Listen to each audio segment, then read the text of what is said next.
السلام عليكم ورحمة الله وبركاته. نحمده ونصلي على رسوله الكريم، أما بعد. বিসমিল্লাহির রহমানির রহিম। আলহামদুলিল্লাহ, আল্লাহর অশেষ মেহেরবানি। আমরা ধারাবাহিকভাবে আমাদের ফরজে আইন কোর্সের সেশনগুলোতে জয়েন করতে পারছি। আজ আমাদের চতুর্থ সেশন। ইম্পর্টেন্সের দিক থেকে আজকের ক্লাসটি খুবই গুরুত্বপূর্ণ। প্রত্যেকটি ক্লাসই গুরুত্বপূর্ণ, তবে আজকের বিষয়বস্তু মূলত সব থেকে বেশি গুরুত্বপূর্ণ। আমরা কিছুদিন যাবত ঈমান পড়ছি। গত দুটি ক্লাসে আমরা আকীদা, ঈমান, আকীদা এবং বিশেষ করে ঈমানের যে রোকনগুলো আছে সেগুলো আমরা পড়েছি। তো আজকের ক্লাসটিও মূলত আহ ওই সেম টপিকেরই, যেহেতু আকীদা বিষয়ে আমাদের প্রথম ক্লাসগুলো, 5টা 6টা ক্লাসগুলো আকীদার উপর থাকবে, তো যার কারণে স্বাভাবিকভাবে আজকের ক্লাসটি আকীদার উপর। তো যদি জিজ্ঞেস করা হয় যে আকীদার একটা পয়েন্ট যেটা সব থেকে ইম্পর্টেন্ট, সব থেকে ইম্পর্টেন্ট, তো সেটাই হচ্ছে আজকের যে ক্লাস, সেটা আজকে আমাদের মূল টপিক যেটা সেটা কোরআন মাজিদের প্রায় আপনার প্রত্যেকটা সূরার মধ্যে বলুন আর প্রত্যেকটা পেজের মধ্যে বলুন, ওভারঅল যদি বলি তাহলে একদম 2/3 মধ্যেই আল্লাহ সুবহানাহু ওয়া তাআলা যেই বিষয়গুলোকে ফোকাস করেছেন, যেই বিষয় নিয়ে কথা বলেছেন, সেটাই হচ্ছে আজকের টপিক। সেটা হচ্ছে তাওহীদ এবং এর আহ, পরিচয় প্রকার সমূহ আমরা জানবো। প্লাস তাওহীদ বুঝতে হলে এর পাশাপাশি আরো একটা জিনিস সাথে সাথে চলে আসে, সেটা হচ্ছে শিরক, অপোজিট। আপনি যদি আলো বুঝতে চান তাহলে অন্ধকারের ধারণা আপনার লাগবে। তো এমনি ভাবে দিন বুঝতে হলে রাত বুঝতে হবে, যে এমন একটা জায়গা যেখানে কখনো রাত হয় না, শুধু দিনই থাকে, তো ওই এলাকার মানুষ বা এমন জায়গা যদি থেকে থাকে তাহলে সেই জায়গার মানুষ সে বুঝতে পারবে না যে সে দিনে বসবাস করছে, কারণ তার কাছে রাতের কোনো কনসেপ্ট নাই। সে মনে করবে এটাই স্বাভাবিক, এটাই সবকিছু। তো আমাদের অপোজিট জিনিসের মাধ্যমে আমরা বুঝতে পারি যে মূল জিনিসটা আসলে কি। তো এই জন্য শিরকের প্রকার, শিরকের বিষয়সমূহ আমাদের ভালো করে জানতে হবে। আহ জাহালাতের সব থেকে বড় যে দিক সেটা হচ্ছে শিরক। সব থেকে বড় ধরনের জাহালাত সেটা হচ্ছে শিরক।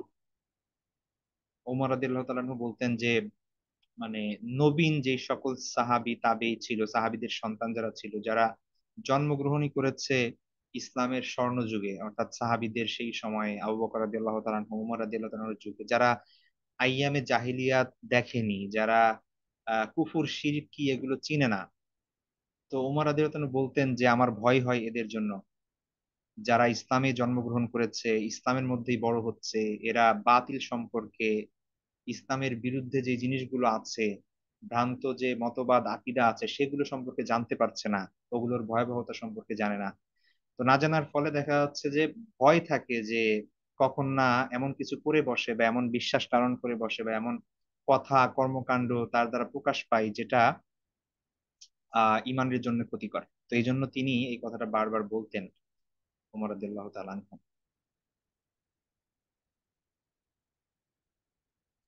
তো এই জন্য তাওহীদের পাশাপাশি আমাদের জন্য জরুরি হচ্ছে শিরক, সেই বিষয়গুলো নিয়ে আলোচনা করা। তাওহীদ এবং শিরক টোটাল অপোজিট দুটি জিনিস, অর্থাৎ ঠান্ডা গরম যেরকম, রাত দিন যেরকম, আলো আঁধার যেরকম, তাওহীদ এবং শিরক ঠিক তেমনই। আমরা প্রথমে তাওহীদের বিষয় দেখব। আজকের মূল টপিকের মধ্যে আমাদের যে জিনিসগুলো থাকছে সেটা হচ্ছে তাওহীদের পরিচয় আমরা দেখব, তাওহীদের গুরুত্ব, তাওহীদের প্রকার। এই তিনটি জিনিস দেখার পরে শিরকের পরিচয়, শিরক কিভাবে শুরু হলো পৃথিবীতে, শিরকের প্রকারগুলো, শিরক কতটা ভয়াবহ এবং বর্তমান সমাজে শিরকের কিছু বাস্তব রূপ, সেই জিনিসগুলো আল্লাহ তৌফিক দিলে আমরা দেখার চেষ্টা করব। আমাদের যদিও সময় কিছুটা অলরেডি লেটে শুরু করেছি আমরা, আমাদের হয়তো বা আজকে একটু লেট হবে ক্লাস শেষ করতে। তো যেহেতু খুবই গুরুত্বপূর্ণ, আপনারা আশা করি শেষ পর্যন্ত থাকবেন। তারপরেও যদি কারো কোনো ইমার্জেন্সি বা আর্জেন্সি থাকে, আপনাদের লিভ নেওয়ার সুযোগ আছে, পরবর্তীতে ভিডিও রেকর্ডিং দেখে নিতে পারবেন।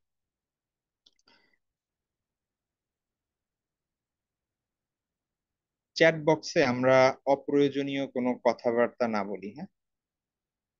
খুব আহ, খুব দরকারি কোনো রিলেটেড কোনো কোশ্চেন যদি থাকে, সেই পর্যায়ে আমরা এখনো যাইনি যে রিলেটেড কোশ্চেন আসবে।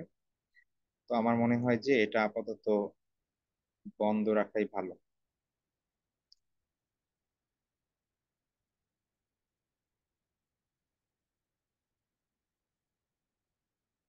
তো এই জন্য আমরা কেউ চ্যাট বক্সে অযথা ইয়া করব না, মেসেজ দিব না। হুম? আমি এটা অফ করে দিয়েছি, আমাদের ক্লাসের শেষের দিকে আবার অন করে দিব, যদি যদি কারো কোনো কোশ্চেন থাকে মনে রাখবেন, এবং শেষের দিকে আস্ক করার সুযোগ থাকবে, সে সময় চ্যাট বক্স আবার ওপেন করে দিব।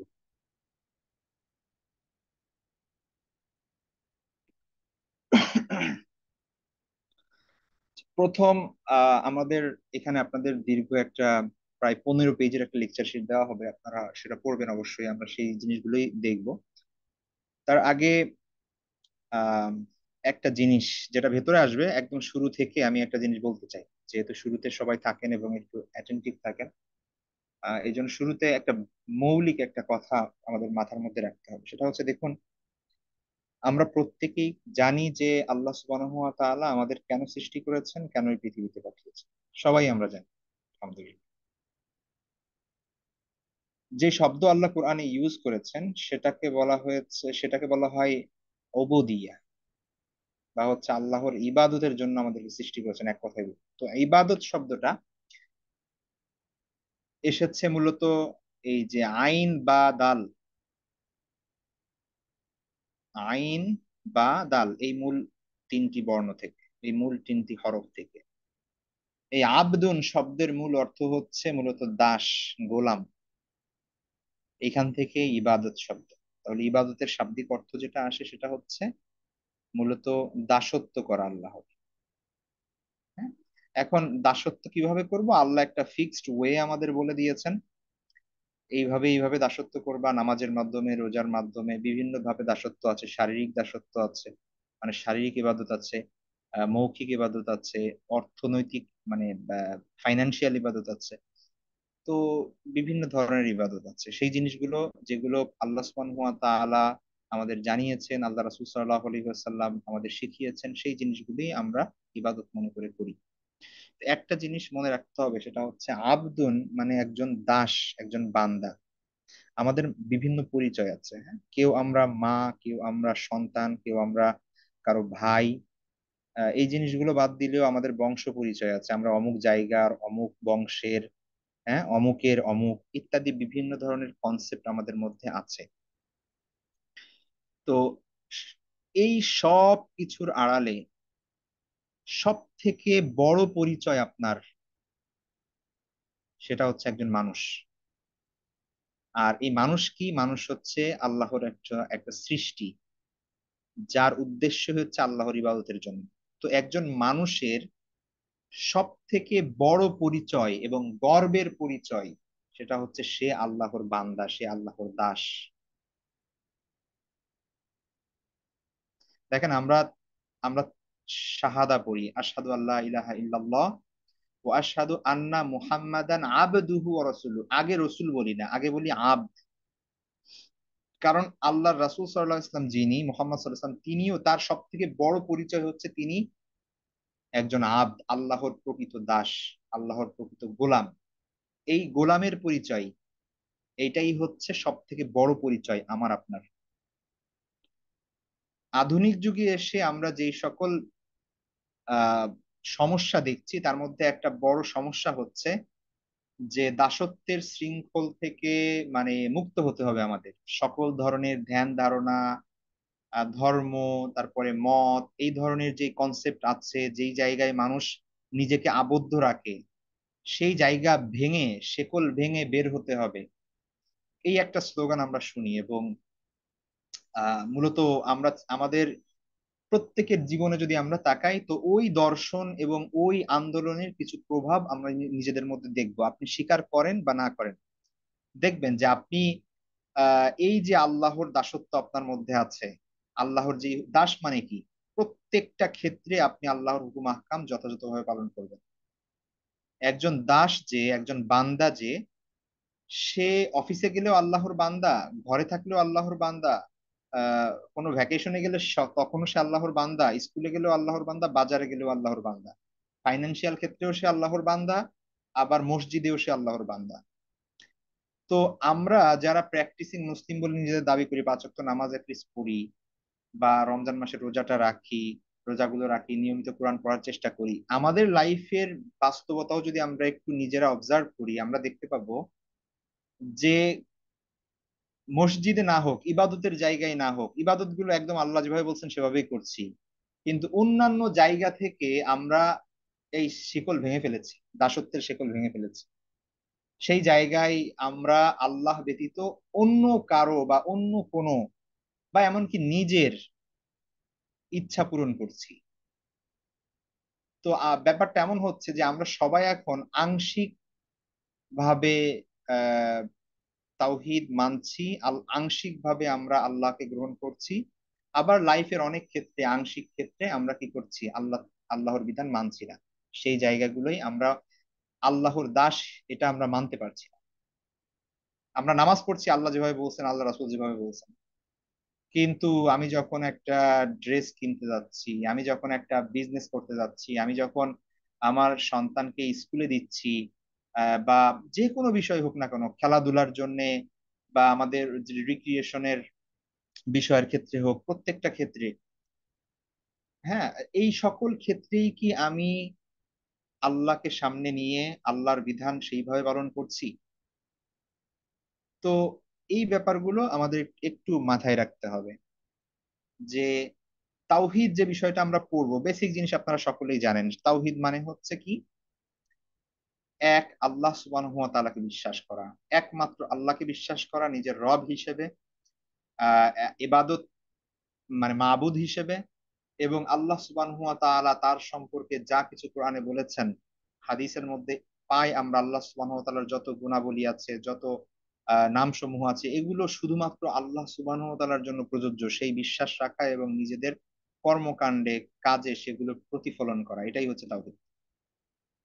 ঠিক আছে, আপনারা এখানে তাওহীদের শাব্দিক অর্থ পাবেন, পরিভাষায় পাবেন, কতগুলো পরিভাষা দেওয়া আছে, এটা লেকচার শিট বানাতে আমার অনেকগুলো বই পড়তে হয়, আমার আহ দেখা যাচ্ছে যে দীর্ঘ একটা সময় লাগে। তো আপনারা সেটা রেডিমেড পাচ্ছেন, আশা করি সেটার একটু গুরুত্ব দিবেন এবং পড়বেন। এখানে অনেকগুলো সংজ্ঞা দেওয়া আছে তাওহীদের, যে তাও মূলত যত সংজ্ঞাই দেখেন, এখানে সংজ্ঞার মধ্যে কোনো মূলত পার্থক্য নেই, সবার কথাই এক। কেউ এক দুটা কথা বেশি বলেছেন, কেউ কম বলেছেন, কারো কথার মর্ম একটু বেশি, কারোটা কম, এই আর কি। কিন্তু এখানে কোনো পার্থক্য নেই তাওহীদের অর্থের মধ্যে, সংজ্ঞার মধ্যে কোনো ইখতিলাফ নাই। তাওহীদ কি জিনিস আবারও বলছি, যে আল্লাহ সুবহানাহু ওয়া তাআলার, আল্লাহ সুবহানাহু ওয়া তাআলাকে তার সত্তা, তার নাম, তার জাত, তার কর্ম, তার সিফাত, এই প্রভৃতি ক্ষেত্রে একক বলে সাব্যস্ত করা, অদ্বিতীয় বলে সাব্যস্ত করা, এবং এটা বিশ্বাস করা এবং আমাদের কথা কাজের মধ্যে সেটা প্রমাণ করা, এটাই হচ্ছে তাওহীদ। আমরা ডিটেইলস একটু পড়বো ইনশাআল্লাহ কিছুক্ষণের মধ্যেই। তো এখন এই বিষয়টা, এই বিষয়টা যদি দাবি করি, আমরা সবাই কি বিশ্বাস করি? হ্যাঁ, বিশ্বাস করি। কিন্তু বাস্তবতা দেখা যাবে যে আমরা আংশিক বিশ্বাস করি এবং আংশিক বিশ্বাস করি না, বা আমাদের কর্মকাণ্ডে সেই জিনিসগুলো প্রতিফলিত হচ্ছে না।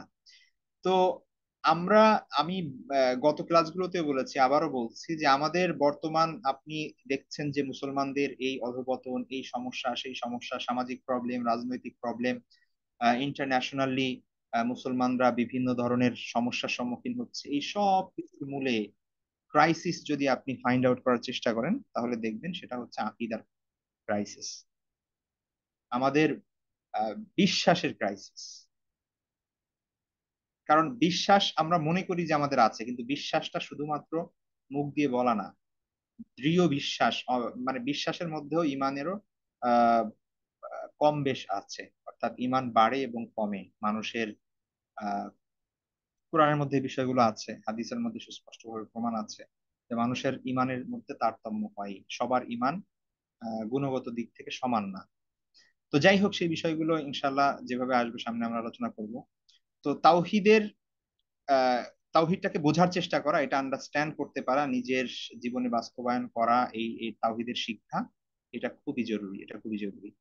এর বাইরে আমরা যখন যাব তখনই মূলত আমরা সমস্যার মধ্যে জর্জরিত করব নিজেদের। তো তাওহিদের বিভিন্ন সংজ্ঞা এখানে অলরেডি বলেছি।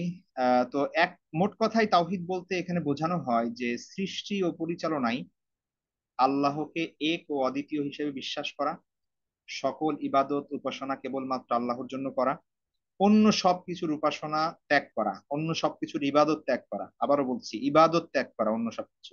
মানে এই ইবাদত মানে কি, সামনে আমি বলবো, সামনে ইবাদতের ব্যাখ্যা আসবে। ইবাদত মানেই শুধুমাত্র কি নামাজ পড়া? আপনি নামাজ পড়লেন আল্লাহর নির্দেশ অনুযায়ী, কিন্তু অন্যান্য জীবনের অন্যান্য জিনিসগুলো করলেন আহ অন্য কিছুর মত অনুসারে। তো সেই ক্ষেত্রে কি হবে এটা? তো এই বিষয়গুলো নিয়ে সামনে ইনশাল্লাহ কথাবার্তা আসবে। তাওহিদের গুরুত্ব আমরা একটু দেখি। তাওহিদের গুরুত্ব তো মূলত এটা আমরা সবাই বুঝতে পারি, তারপরে এখানে কয়েকটা পয়েন্ট দিয়ে দেওয়া হয়েছে যে দেখুন, ইমানের প্রথম ও সর্বপ্রধান মৌলিক বিষয় হচ্ছে তাওহিদ। বাকি সবকিছু এর পরে। আমরা সর্বপ্রথম যে বিষয়টা বলি, লা ইলাহা ইল্লাল্লাহ। লা ইলাহা ইল্লাল্লাহটাই তাই তাওহিদ।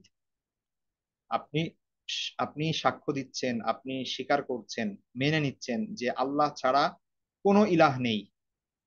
আল্লাহ ছাড়া কোনো ইলাহ নেই, এই ইলাহের মিনিং এ যদি যাই তাহলে রাত কেটে যাবে। ইলাহ, এক কথায় যদি বলি যে দেখুন, ইলাহ এর মানে আমরা অর্থ তুলি হচ্ছে, কয়েকটা অর্থ তুলি। একটা হচ্ছে ইলাহি বলি, বুঝি আর না বুঝি বলি ইলাহ, আল্লাহ ছাড়া কোনো ইলাহ নাই। অথবা আরেকটা অর্থ তুলি যে মাবুদ। মাবুদ বাংলা অর্থ তুলি উপাস্য, আল্লাহ ছাড়া কোনো উপাস্য নাই। কিন্তু এগুলা কোনোটাই ইলার প্রকৃত অর্থ না। ইলার প্রকৃত অর্থ করা আসলে সম্ভব না। এটা এক অর্থে বাংলায় বা আরবিতেও ইংলিশেও এটার কোনো সমার্থক শব্দ নেই। ইলাহ এমন একটা শব্দ, ইলার মধ্যে মূলত সকল কিছু বিদ্যমান, সকল কিছু বিদ্যমান। ইলার মধ্যে যেরকম উপাস্য শব্দ বিদ্যমান, রিজিকদাতা বিদ্যমান, রব বিদ্যমান, তারপরে হচ্ছে আপনার বিধানদাতা, সৃষ্টিকর্তা, এই সব কিছু, যত আল্লাহ সুবহানাহু ওয়া তাআলার সিফাতি নাম আছে, গুণবাচক নাম আছে, আসমাউল হুসনা এবং অন্যান্য সকল কিছু এই ইলাহের মধ্যে অন্তর্ভুক্ত। সুতরাং আপনি যখন বলছেন লা ইলাহা ইল্লাল্লাহ, আল্লাহ ছাড়া কোনো ইলাহ নেই, এর মানে শুধুমাত্র এই না যে আল্লাহ ছাড়া কোনো উপাস্য নেই, অর্থাৎ আপনি শুধু সেজদা করবেন, নামাজ পড়বেন আল্লাহর জন্য। শুধু এই মাত্র অর্থটা এটা না, বরং লাইফের অন্যান্য ইম্পর্টেন্ট ক্ষেত্রেও আল্লাহকে আপনি সামনে নিয়ে আসতে হবে। আল্লাহ ছাড়া, একটা এক্সাম্পল দেই, সেটা হচ্ছে আল্লাহ ছাড়া কোনো বিধানদাতা নেই। এখন আপনি আল্লাহর বিধান ছাড়া অন্য কারো বিধান মানছেন কিনা? তো এটাও তো ইলাহের অন্ত। আপনি যখন বলছেন লা ইলাহা ইল্লাল্লাহ, আল্লাহ ছাড়া কোনো ইলাহ নেই, মানে আল্লাহ ছাড়া কোনো হুকুম, কারো বিধান, আল্লাহ একটা জিনিস বলছে, আপনার বস আর একটা জিনিস বলছে, আল্লাহ একটা জিনিস বলছে, আপনার বাবা আর একটা জিনিস বলছে, আল্লাহ একটা জিনিস বলছেন, সরকারের নিয়ম আর একটা জিনিস। আপনি এবার চিন্তা করে দেখুন যে এইখানে কি আপনার তাওহীদ ঠিক আছে কিনা। তো এই জিনিসগুলো আমাদের একটু বুঝতে হবে। কতটা মানতে পারি সেটা পরের ব্যাপার, আগে জানাটা তো ইম্পর্টেন্ট। অ্যাটলিস্ট বুঝতে হবে যে আমাদের আমাদের ইমানের লেভেলটা কোথায়, কোন স্তরে আমরা আছি। তো এটা মূলত সেলফ ক্রিটিসিজম। হ্যাঁ, এটা আমি বলছি, এটা আমাকে বোঝানোর জন্য। তো যাই হোক, তাওহীদের গুরুত্ব, সর্বপ্রথম বিষয় হচ্ছে ইমানের প্রথম ও সর্বপ্রথম মৌলিক বিষয়, সর্বপ্রধান মৌলিক বিষয় হচ্ছে তাওহীদ, তারপরে অন্য সকল কিছু। ইসলামের মূল ভিত্তি ও চালিকা শক্তি তাওহীদ। তাওহীদ ব্যতীত একটা মানুষ পৃথিবীর সবকিছু করুক, সকল ইসলামী বিধিবিধান পালন করুক, কোনো লাভ নেই। মানব সৃষ্টির মূল উদ্দেশ্য তাওহীদ, যেটা আমরা পাই ওমা খলাকতুল জিন্না ওয়াল ইনসা ইল্লা লিয়াবুদুন। আল্লাহ বলছেন সূরা কোরআনের মধ্যে যে মানুষ এবং জিনকে আমি আল্লাহর ইবাদতের জন্য সৃষ্টি করেছি, শুধুমাত্র। ইল্লা লিয়াবুদুন মানে সৃষ্টি করার মূল উদ্দেশ্যই শুধুমাত্র এটা যে সে আমার ইবাদত করবে। তো এখানে আমরা তাওহীদ পাই। নবী রাসূল প্রেরণের উদ্দেশ্য, মৌলিক যে উদ্দেশ্য ছিল সেটা হচ্ছে তাওহীদ প্রতিষ্ঠা, এবং বাকি সকল হুকুম আহকাম শরীয়তের বিধিবিধান এগুলো সবই সেই তাওহীদকে ধরে রাখার প্রচেষ্টা এবং সেইটার প্রাসঙ্গিক বিষয়, কিন্তু মূল ছিল তাওহীদ। ওয়ামা আরসালনা মিন ক্বাবলিকা মির রাসূলিন ইল্লা নূহি ইলাইহি আন্নাহু লা ইলাহা ইল্লা আনা ফা'বুদুন। আর তোমার পূর্বে এমন কোন রাসূল আমি পাঠাইনি যার প্রতি আমার এই ওহী অবতীর্ণ করিনি যে ইন্নাহু লা ইলাহা ইল্লা আনা, যে আমি ছাড়া আর কোনো ইলাহ নেই। সুতরাং আনা আনা ফা'বুদুনি, সুতরাং আমার ইবাদত করো। তো এটা থেকেও ক্লিয়ার স্পষ্ট বোঝা যায়। আরো অন্যান্য আয়াত আল্লাহ সুবহানাহু ওয়া তাআলা বলেছেন। 5 নাম্বার, মুক্তি হিদায়াত লাভের একান্ত মাধ্যম হচ্ছে তাওহীদ। তাওহীদ ছাড়া পৃথিবীতে আহ কেউ করতে পারবে না ইসলাম, মানে তাওহীদ ছাড়া কেউ মুক্তি পাবে না, পরকালীন মুক্তি, নাজাত পাবে না, জাহান্নাম থেকে নিজেকে বাঁচাতে পারবে না, জান্নাত পেতে পারবে না, সম্ভব না এটা।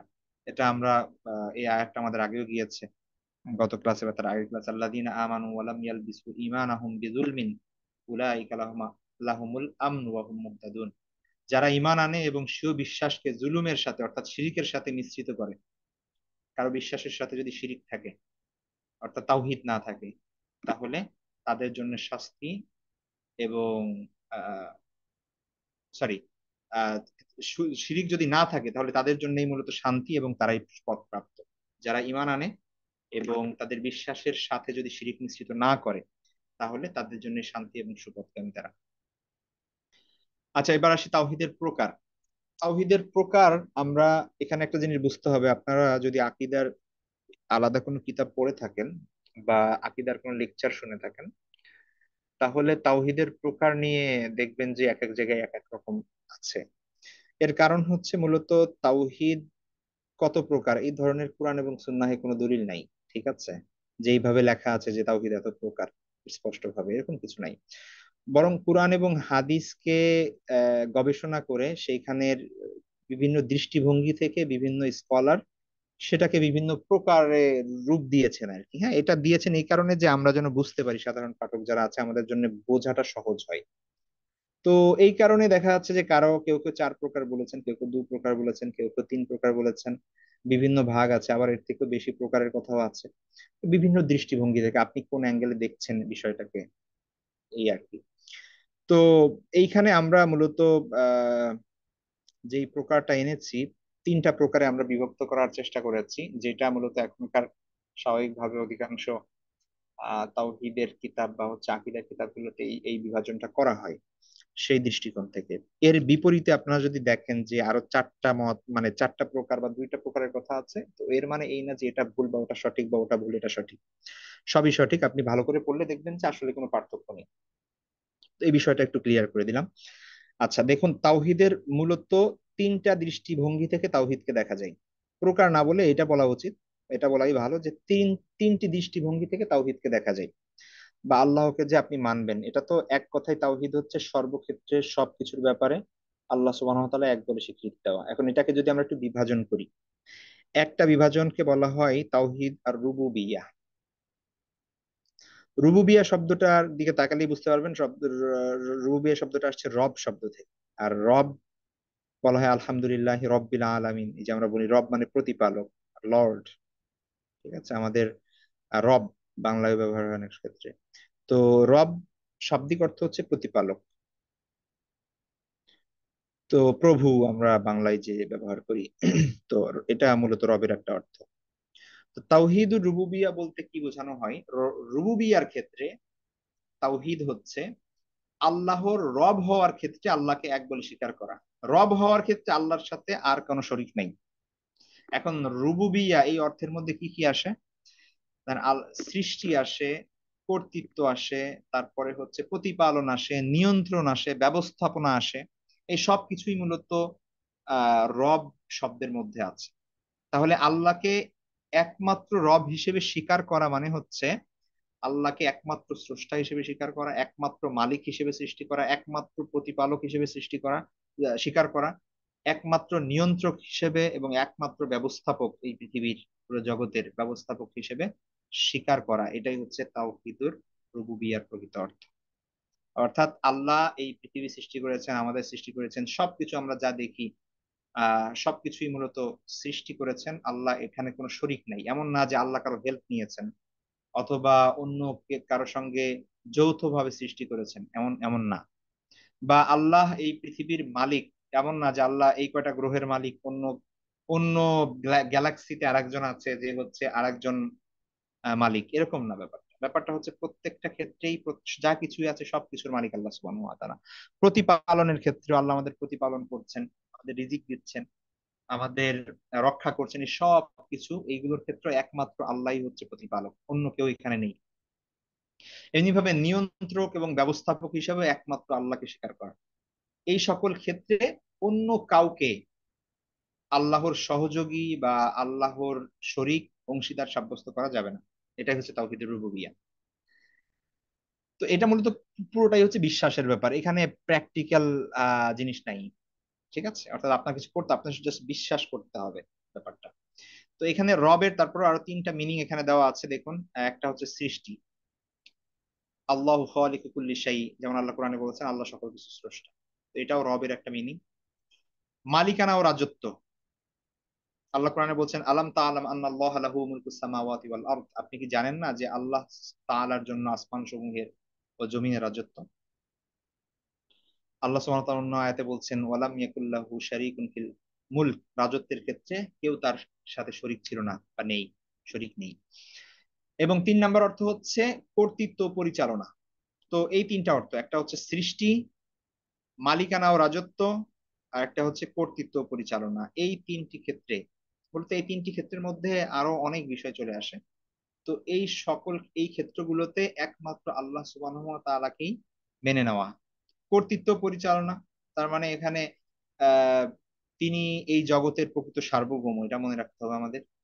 আহ এই জগতের সকল কিছু শাসন পরিচালনা এটা একমাত্র আল্লাহ সুবহানাহু ওয়া তাআলার কর্তৃত্ব। আল্লাহ বলছেন আলা লাহুল খালকু ওয়াল আমর, জেনে রাখো সৃষ্টিও তার, কর্তৃত্ব চলবে তারই। কুল ইন্নাল আমরা কুল্লাহু লিল্লাহ, আল্লাহ সুবহানাহু ওয়া তাআলা নবীকে নির্দেশ দিচ্ছেন যে বলুন যে সকল কর্তৃত্ব অবশ্যই আল্লাহর জন্যই। এটা হচ্ছে তাওহীদ আর রুবুবিয়্যাহ, তাওহীদুর রুবুবিয়্যাহর কনসেপ্ট, যে আল্লাহকে একমাত্র রব হিসেবে স্বীকার করা। দুই নাম্বার আছে তাওহীদ আল উলুহিয়া, এটা প্র্যাকটিক্যাল, প্র্যাকটিক্যাল প্লাস হচ্ছে বিশ্বাসগত, দুইটা জিনিসই আছে এখানে। আচ্ছা, উলুহ শব্দটা আসছে ইলাহ থেকে, অলরেডি আমি বলেছি যে ইলাহের শব্দটার যেই বিস্তৃত অর্থ, সেই জিনিসটা ব্যাখ্যা করলে অনেক বড়। মূলত আল্লাহর যত আহ গুণবাচক নাম আছে এই সব কিছু ইলাহের মধ্যে চলে আসবে। ঠিক আছে, এটার অর্থ শুধুমাত্র যে ইবাদত, ব্যাপারটা এমন না, কিন্তু ইবাদতের ক্ষেত্রে এটা দেখা হয়। কারণ হচ্ছে ইবাদত কার করা হয়, যার ইবাদত করা হয় যে হচ্ছে সর্বোচ্চ লেভেলের, অর্থাৎ যে স্রষ্টা, যে রিজিক দাতা, যে হচ্ছে রক্ষাকর্তা, এমন না হলে তো আর তার ইবাদত করা হবে না। তো এই কারণে এটার অর্থ ইবাদত বা মাবুদ, যেটা খুব কাছাকাছি অর্থ, বা উপাস্য, এই অর্থ দিয়ে তোলা হয় আর কি। তো উলুহিয়া শব্দটা আসছে ইলাহ থেকে। অর্থাৎ তাওহিদুল উলুহিয়া দ্বারা আমরা আমাদের মনে রাখতে হবে, এটা দ্বারা বোঝানো হচ্ছে যে মনে প্রাণে বিশ্বাস পোষণ করতে হবে আল্লাহ তাআলাই হলেন একমাত্র ইলাহ, অর্থাৎ একমাত্র মাবুদ, উপাস্য। সকল ধরনের ইবাদত সেটা একমাত্র আল্লাহর জন্যই হতে হবে। এখন ইবাদত কি কি হতে পারে সেটার ব্যাখ্যা সামনে আমরা আসবো। ইবাদতের মধ্যে কিছু আছে যেগুলো নিছক ইবাদত, দুই ধরনের, একটা জিনিস খেয়াল করি এখানে। ইবাদত একটা হচ্ছে দুই ধরনের, নিছক ইবাদত যেটা মানুষ কোনো সুপার ন্যাচারাল কোনো বিষয়কে করে, সাধারণ মানুষের সাথে ক্ষেত্রে করে না। ঠিক আছে, যেমন ধরুন দোয়া করা, সেজদা করা, কুরবানি করা, মান্নত করা, আহ তারপরে হচ্ছে এই ধরনের যে বিষয়গুলো আছে। ঠিক আছে, তো এই বিষয়গুলো তো মানুষ মূলত স্রষ্টাকে বা হচ্ছে সুপার ন্যাচারাল এক ধরনের ডায়েটি যিনি, তাকে করে। তো এগুলো যদি অন্য কারোর জন্য করে মানুষ, তাহলে সেটা এই তাওহিদুল উলুহিয়ার ভায়োলেশন হবে এবং তখন এটা শিরকের মধ্যে চলে যাবে। ঠিক আছে, তাওহিদুল উলুহিয়া অর্থাৎ যে কোনো ধরনের ইবাদত যেটা নিছক ইবাদত, এটা শুধুমাত্র শুধুমাত্র আল্লাহর জন্যই হতে হবে। হ্যাঁ, কিছু ইবাদত আছে যেগুলো ইবাদত আবার আহ যেটা মানুষের জন্য হয়, যেমন ধরুন ভালোবাসা, কোনো কিছু আশা করা। এখন আপনি কারো কাছ থেকে কোনো একটা বিষয় এক্সপেক্ট করতেছেন, এখানে আশা দ্বারা যেটা বোঝানো হয়েছে এর মানে এই না যে ওই আশা, বা ভালোবাসার দ্বারা যেটা বোঝানো হয়েছে যে আপনি আল্লাহ ছাড়া ভালোবাসতে পারবেন না, ব্যাপারটা এরকম না। ভালোবাসার উদ্দেশ্য এখানে যেটা বোঝানো হয়েছে সেটা হচ্ছে স্রষ্টা বা রব হিসেবে যে ভালোবাসাটা, এই ভালোবাসা আপনি আল্লাহ ছাড়া আর কাউকে দিতে পারবেন না। ওই ভালোবাসা যদি অন্য কিছুর প্রতি থাকে তাহলে ওইটাও শিরকে রূপান্তরিত হবে। তো সে তাওহিদুল উলুহিয়ার অনেকগুলো দলিল এখানে আছে। তাওহিদুল উলুহিয়ার সাথে যে বিষয়টা সেটা হচ্ছে ইবাদত কাকে বলে, এটা একটু পড়ে নিবেন আপনারা। এখানে মূলত সংক্ষেপে আমি বলি, সেটা হচ্ছে ইবাদতের ব্যুৎপত্তিগত অর্থ হচ্ছে আজিল্লাহ, নিচতা, বাধ্যতা, বশ্যতা। ঠিক আছে, জিল্লা শব্দ থেকে আরেকটা শব্দ হচ্ছে জলিল, জলিল জাল দিয়ে, মানে একদম অপদস্থ বা হীন, নিচ, এটা বোঝানো হয় আর কি, লাঞ্ছিত। আর কারো কারো মতো আরেকটা অভিধানের আবিধানিক অর্থ হচ্ছে আকসা গায়াতিল খুদুই ওয়াত তাজাল্লুল, চূড়ান্ত বিনয় ও অসহায়ত্ব প্রকাশ করা। চূড়ান্ত বিনয় ও অসহায়ত্ব ইবাদতের অর্থ। তো পরিভাষায় বোঝানো হয় যে চূড়ান্ত বিনয়, ভক্তি, ভয়, ভালোবাসা সহকারে নিজের পূর্ণ অসহায়ত্ব ও মুখাপেক্ষিত্ব প্রকাশ করা আল্লাহর সামনে, সেটা হচ্ছে ইবাদত। তো আহ, এটা হচ্ছে দুই ধরনের হতে পারে। অলরেডি আমি বলেছি, একটা হচ্ছে যেগুলো উপাসনা, পূজা, পূজা অর্চনা, বলি, কুরবানি, মানত, তারপর আছে আখিরাতের কোনো কিছু চাওয়া, সেজদা, এই সকল কাজ, এটা নিছক ইবাদত, যেগুলো মানুষ সাধারণত ইবাদত হিসেবেই করে। আর কিছু জিনিস আছে যেগুলো ইবাদত হতে পারে, আবার মানুষের জন্য হতে পারে, জাগতিক হতে পারে। ঠিক আছে, তো সেটার মধ্যে ওই যে ভয় করা, ভালোবাসা। এখন আল্লাহ ছাড়া আর কাউকে ভয় করবেন না, এর মানে এই না যে আপনি আহ আহ, কি বলে, আপনার কোনো ভয় থাকতে পারবে না।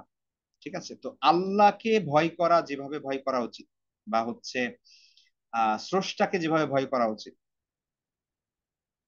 তো সেই ভয়টা আপনি অন্য কারোর জন্য করতে পারবেন না। কিন্তু নর্মাল ভয়, মানুষ হিসেবে ভয় থাকবে, সে স্বাভাবিক। আল্লাহকে যেভাবে প্রশংসা করা উচিত সেই প্রশংসাটা আপনি অন্য কাউকে করতে পারবেন না। এমনি তো অবশ্যই প্রশংসা করবেন, মানুষের আনুগত্য করবেন, নির্ভর করবেন। আপনার বাচ্চা আপনার উপর নির্ভরশীল, আপনি আর আপনার হাজবেন্ডের উপর নির্ভরশীল, তো ওই নির্ভরের ব্যাপারটা না। তো এখানে এই যে পরবর্তী যে ব্যাখ্যাগুলো আছে, এই ব্যাখ্যাগুলোর মধ্যে আপনার এইটার দুইটা মাত্রা আছে। একটা হচ্ছে স্বাভাবিক আমাদের পারস্পরিক একটা মাত্রা, আর একটা হচ্ছে আল্লাহর জন্য যেটা স্পেসিফিক।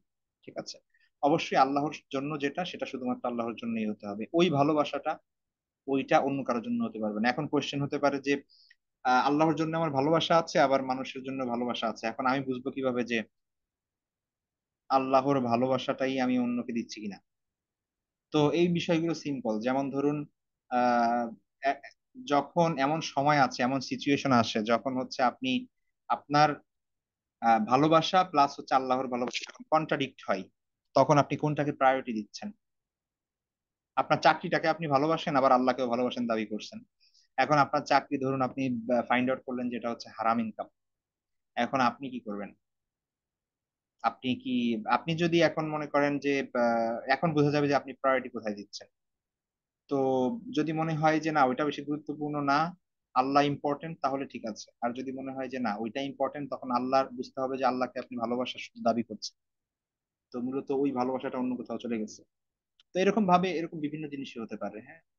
আহ বিভিন্ন বিভিন্ন আপনার সন্তানকে আপনি ভালোবাসেন, কিন্তু সন্তান এমন কিছু করছে যেটা অবশ্যই ভায়োলেশন ইসলামের আকিদাগত বা বিশ্বাসগত, বা হচ্ছে আপনার আমলি বিভিন্ন প্র্যাকটিক্যাল বিষয় হতে পারে। তো আপনি সেটা ভালো, সন্তানকে ভালোবাসেন বলে মেনে নিচ্ছেন।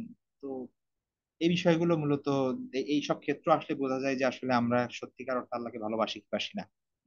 যেই ভালোবাসাটা ইবাদত, যে ভালোবাসাটা জরুরি, তো ওই সকল ক্ষেত্রে দেখা যায় আর কি। তো এটা হচ্ছে ছিল তাওহিদুল উলুহিয়া। এবং তৃতীয় যে প্রকার সেটা হচ্ছে তাওহিদুল আসমা ওয়াস সিফাত। তাওহিদুল আসমা ওয়াস সিফাত, আসমা শব্দের অর্থ, আসমা হচ্ছে ইসমুনের বহুবচন, ইসমুন অর্থ নাম, আর সিফাত এটা হচ্ছে সিফাতুনের বহুবচন, এটা হচ্ছে গুণ। ঠিক আছে, এক কথায় আল্লাহ সুবহানাহু ওয়া তাআলার গুণবাচক নাম, এটা তো আমরা জানি। আল্লাহ সুবহানাহু ওয়া তাআলার আহ কোরআনের মধ্যে বলছে ওয়ালিল্লাহিল আসমাউল হুসনা ফাদউহু বিহা ওয়াদারুল্লাযিনা ইউলহিদুনা ফি আসমাইহি। আল্লাহ বলছেন যে আল্লাহর জন্য সুন্দর সুন্দর নাম আছে, সুতরাং ওই নাম দিয়ে আল্লাহ ডাকতে বলেছেন আমাদেরকে। হাদিসের মধ্যে এসেছে ইন্না লিল্লাহি তিসআতাম ওয়া তিসঈনা ইসমান। আল্লাহ বলছেন যে কি আছে, আল্লাহর 100 থেকে এক কম 99টি আল্লাহর নাম আছে।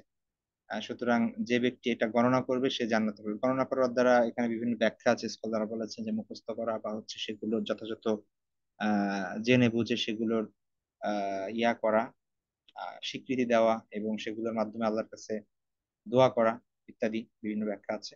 তো যাই হোক, তো আল্লাহ সুবহানাহু ওয়া তাআলার এখানে তাওহীদুল আসমা ওয়াস সিফাতের এক কথায় আল্লাহ সুবহানাহু ওয়া তাআলার যত নাম আছে, আসমাউল হুসনা, এবং আল্লাহ সুবহানাহু ওয়া তাআলার যত সিফাত আছে, এগুলোকে শুধুমাত্র আল্লাহর জন্যই সাব্যস্ত করা, অন্য কারোর জন্য এগুলো প্রযোজ্য না। এটা অন্তরে খুব ভালো করে বসিয়ে নেওয়া। এখন এই জায়গায় অনেক ভায়োলেশন আছে, হ্যাঁ, আমরা স্বীকার করি না বা জানি না, বুঝি না, কিন্তু এখানে অনেক ভায়োলেশন আছে। যেমন ধরেন আল্লাহর নাম তো 99টা আমরা জানি, এর বেশিও নাম আছে অনেকের মতে। এখানে কিছু ব্যাপার দেওয়া আছে, একটা ইখতিলাফের কথা দেওয়া আছে, আপনারা এটা পড়ে নিবেন। সেটা হচ্ছে যে আপনার আল্লাহর নাম কি 99টাই নাকি তার থেকেও বেশি। তো কিছু কিছু স্কলারের মতে যে 99টাই এর বেশি না, কারণ হাদিসে 99 শব্দটা উল্লেখ আছে। আর কিছু কিছু স্কলারের মতে যে 99 না, এর বেশি, আরো বেশি আছে। তবে 99টা উল্লেখ করা হয়েছে যেহেতু আহ অর্থের দিক থেকে, গুণের দিক থেকে মূলত এই 99 এর মধ্যে সীমাবদ্ধ। ঠিক আছে, এর বাইরে আরো কিছু নাম আছে যেগুলো আসলেই পাওয়া যায় কোরআন এবং হাদিসে। তো যাই হোক, এটা একটা ইখতিলাফি বিষয়। কোথাও আপনি আল্লাহর নাম 99টা পাবেন, কোথাও কিছু বেশিও পাবেন, তো দুইটাই ঠিক আছে, ওটা কোনো সমস্যা না। তো আল্লাহ সুবহানাহু ওয়া তাআলা যেই গুণগুলো, নামগুলো নিজের জন্য সাব্যস্ত করেছেন, এগুলাকে অন্য কারোর জন্য সাব্যস্ত না করা। আচ্ছা, এবার দেখুন কয়েকটা বিষয় বলি। যেমন ধরেন আল্লাহ হচ্ছে আলিমুল গাইব, এটা আল্লাহর একটা বিশেষ গুণ, যে আল্লাহ গায়েবের সকল খবর রাখেন। এখন এইটা শুধুমাত্র আল্লাহরই জন্যই।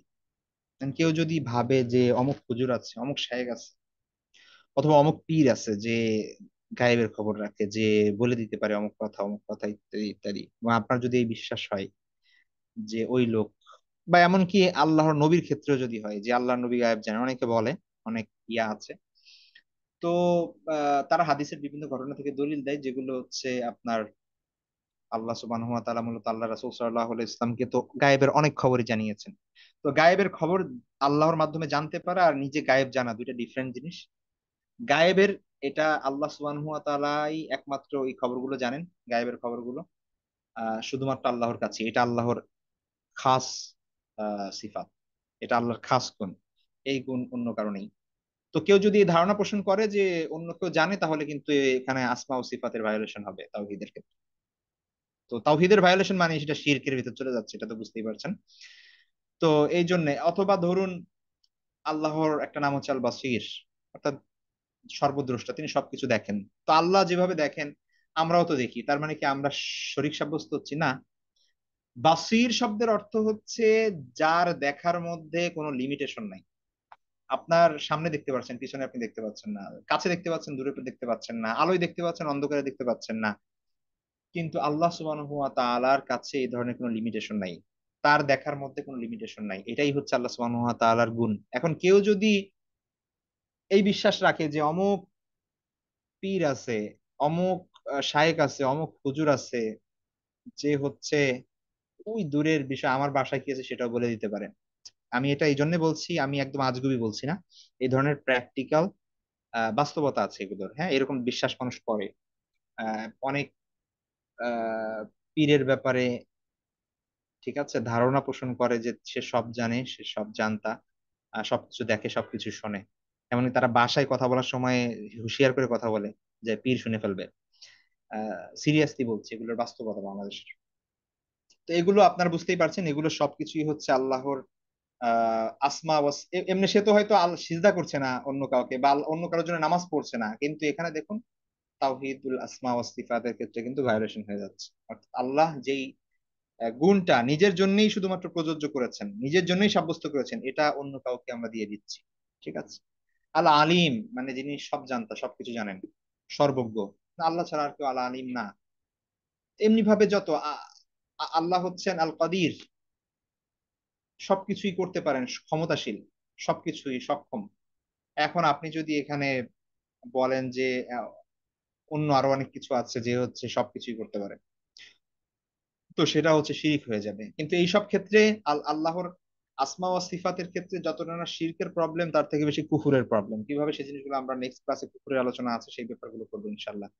আজকে শিরকের আলোচনা, নেক্সট ক্লাসে কুফুরের আলোচনা, ওইটা আরো বেশি ইম্পর্টেন্ট প্র্যাকটিক্যাল দিক থেকে। এমনি তো ইম্পর্টেন্ট শিরকের বেশি, মানে তাওহিদের বেশি, কিন্তু শিরকটা কুফুরটা হচ্ছে অনেক বেশি প্র্যাকটিক্যালি হচ্ছে আমাদের সমাজে, আমাদের মধ্যে, যার কারণে ওইটা ক্লাসটাকেও মিস দিবেন না ইনশাল্লাহ, সামনের ক্লাসটা।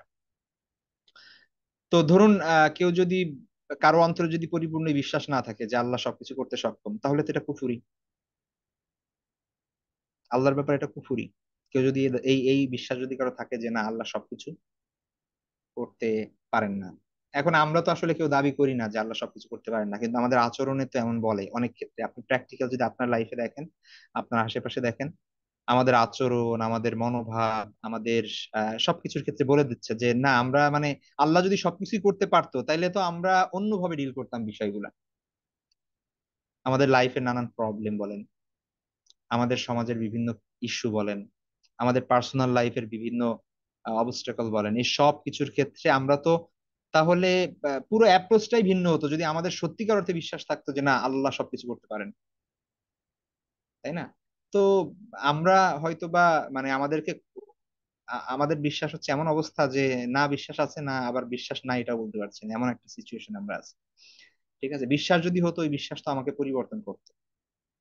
আবার যেহেতু দাবি করছি বিশ্বাস আছে, এই কারণে আবার কাফেরও বলা যাচ্ছে না, কুফুরিও বলা যাচ্ছে না। তো নিজের বুঝতে হবে আর কি বিষয়টা, যে কোন অবস্থায় আমরা আছি। এই পুরো ক্লাসটাই এটা অন্য কারো ভুল ধরার জন্য না, যে আমি এটা শিখে কি করব, আরেকজনকে ভুল ধরবো এই করবো, এটা এরকম না। বরং নিজের জন্য, একদম পুরোটাই নিজের জন্য, যে আমি যেন বুঝতে পারি যে আমার কি প্রবলেম, আমি যেন বুঝতে পারি যে আমি কিভাবে, আমার কোথায় আরো ইমপ্রুভ করতে হবে। তো যাই হোক, তো এটা হচ্ছে তাওহিদুল আসমা ওয়াস সিফাত। হ্যাঁ, এখানে কিছু বিষয় আছে আপনারা পড়ে নিবেন। আরেকটা আছে যেটা বিশেষ করে একটু পলিটিক্যাল, হ্যাঁ, এই কারণে অনেকে ইগনোর করেন। পলিটিক্স এর সাথে অনেকের আবার অ্যালার্জি আছে। তো অনেক বড় আলেম হইলেও দেখা যাচ্ছে অনেক ক্ষেত্রে কি করেন, বই লিখতেছেন তো পলিটিক্যাল বিষয়টাকে উনি একটু বাদ দেন আর কি, কারণ এটা দেখলে আবার রাজনৈতিক ভাবে বিতর্কিত হইলে তো সমস্যা দেশে, আইন কানুন, আহ হুজুরদেরকে তো ভিন্ন দৃষ্টিতে দেখে, এই কারণে অনেকে এটা এটা বলতে চান না, বাদ দেন, বা অনেকে বিরোধিতাও করেন, এমন আলেম আছে। তো মূলত রাজনৈতিক দৃষ্টিকোণ থেকে দেখা হইলেও বাস্তবতা একটু খেয়াল করি, সেটা হচ্ছে দেখেন তাওহিদুল হাকিমিয়া অনেকে বলেন। যেহেতু এই জিনিসটাকে মানে মুসলিম ব্রাদারহুড, তারপরে হচ্ছে ইসলামিক যেই ইসলামিস্ট যারা ছিল আর কি, ইসলামপন্থী রাজনৈতিক ক্ষেত্রে এই বিষয়টাকে ফোকাস করা হয় বলে অন্যরা এটাকে একটা ট্যাবু হিসেবে নিয়ে এগুলাকে আর বলে না। ঠিক আছে, কিন্তু যেটা বাস্তবতা সেটা তো বলতেই হবে। তো এটাও তাওহিদের একটা প্রকার হাকিমিয়া, যদিও এই প্রকারটা মূলত তাওহিদের রুবুবিয়ার মধ্যে চলে আসছে, তারপরেও এটাকে আলাদাভাবে দেখার আহ প্রবণতা স্কলারদের মধ্যে ছিল। তো তাওহিদুল হাকিমিয়া কি, হাকিম শব্দের অর্থ হুকুম থেকে, হ্যাঁ, হুকুম মানে হচ্ছে বিধান। তো আপনার বিধান, সংবিধান প্রণয়নের ক্ষেত্রে, আইন প্রণয়নের ক্ষেত্রে আল্লাহ এক ও একক, আল্লাহর বিধানটাকে মেনে নেওয়া, এই বিষয়টা দেখেন কোথায় আছে এটা এখন। বা অন্যান্য যে বিধিবিধান, আহ ফৌজদারি বিধিবিধানের কথা বলেন, ফৌজদারি আইনের কথা, ক্রিমিনাল লর কথা বলেন, যে জেনা করলে কি শাস্তি, ডাকাতি করলে কি শাস্তি, চুরি করলে কি শাস্তি, এগুলো তো আল্লাহ কোরআনে বলছেন, আল্লাহ তো এমনি বলেন নাই, এগুলো তো মানার জন্যই বলছেন। তো সেটা নাই।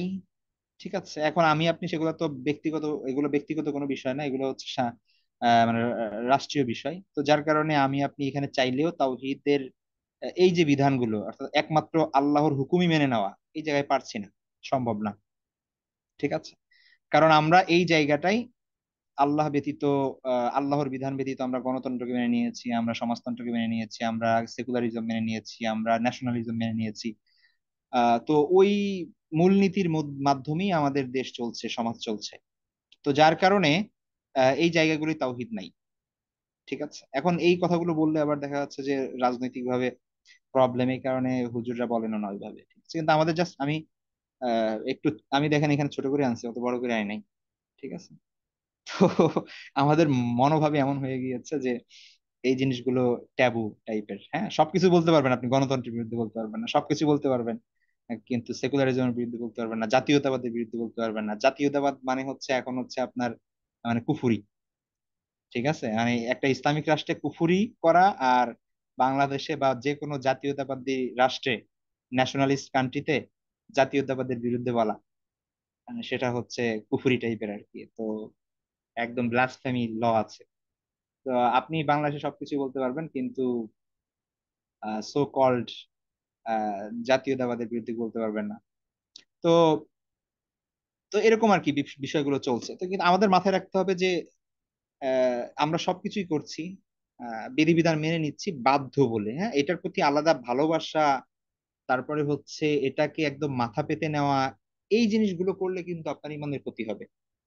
মানে যেহেতু এটা ইমানের সাথে সম্পৃক্ত, এই জন্য আমি বলে দিচ্ছি। হ্যাঁ, এখন আপনি বলতে পারেন স্যার কি করব, সবকিছুই করেন, কিছু করার নাই, কারণ আপনি এখানে বাধ্য। আপনি কি করবেন এখন? আপনি নিজে নিজে সেই জিনিসগুলো আইন প্রতিষ্ঠা করতে পারবেন না, এবং সেটা বলেও না ইসলাম যে আপনি একা একা সেটা করবেন। তো এখন কি করবেন তাহলে?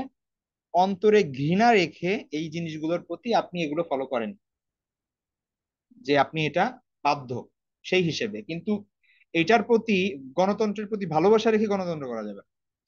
সমাজতন্ত্র, ধর্মনিরপেক্ষতাবাদ বা জাতীয়তাবাদ, এগুলোর প্রতি, মানে এগুলোর প্রতি আলাদা একটা ভালোবাসা রাখা যাবে না।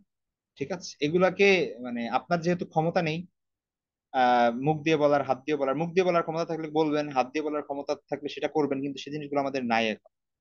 তো যার কারণে অ্যাটলিস্ট অন্তরে ঘৃণা রাখতে হবে। এবং হাদিসের মধ্যে আছে যালিকা আদাফুল ঈমান, এটাই হচ্ছে সর্বনিম্ন স্তর, মানে এই স্তর না থাকলে তাহলে বুঝতে হবে যে ইমান নাই।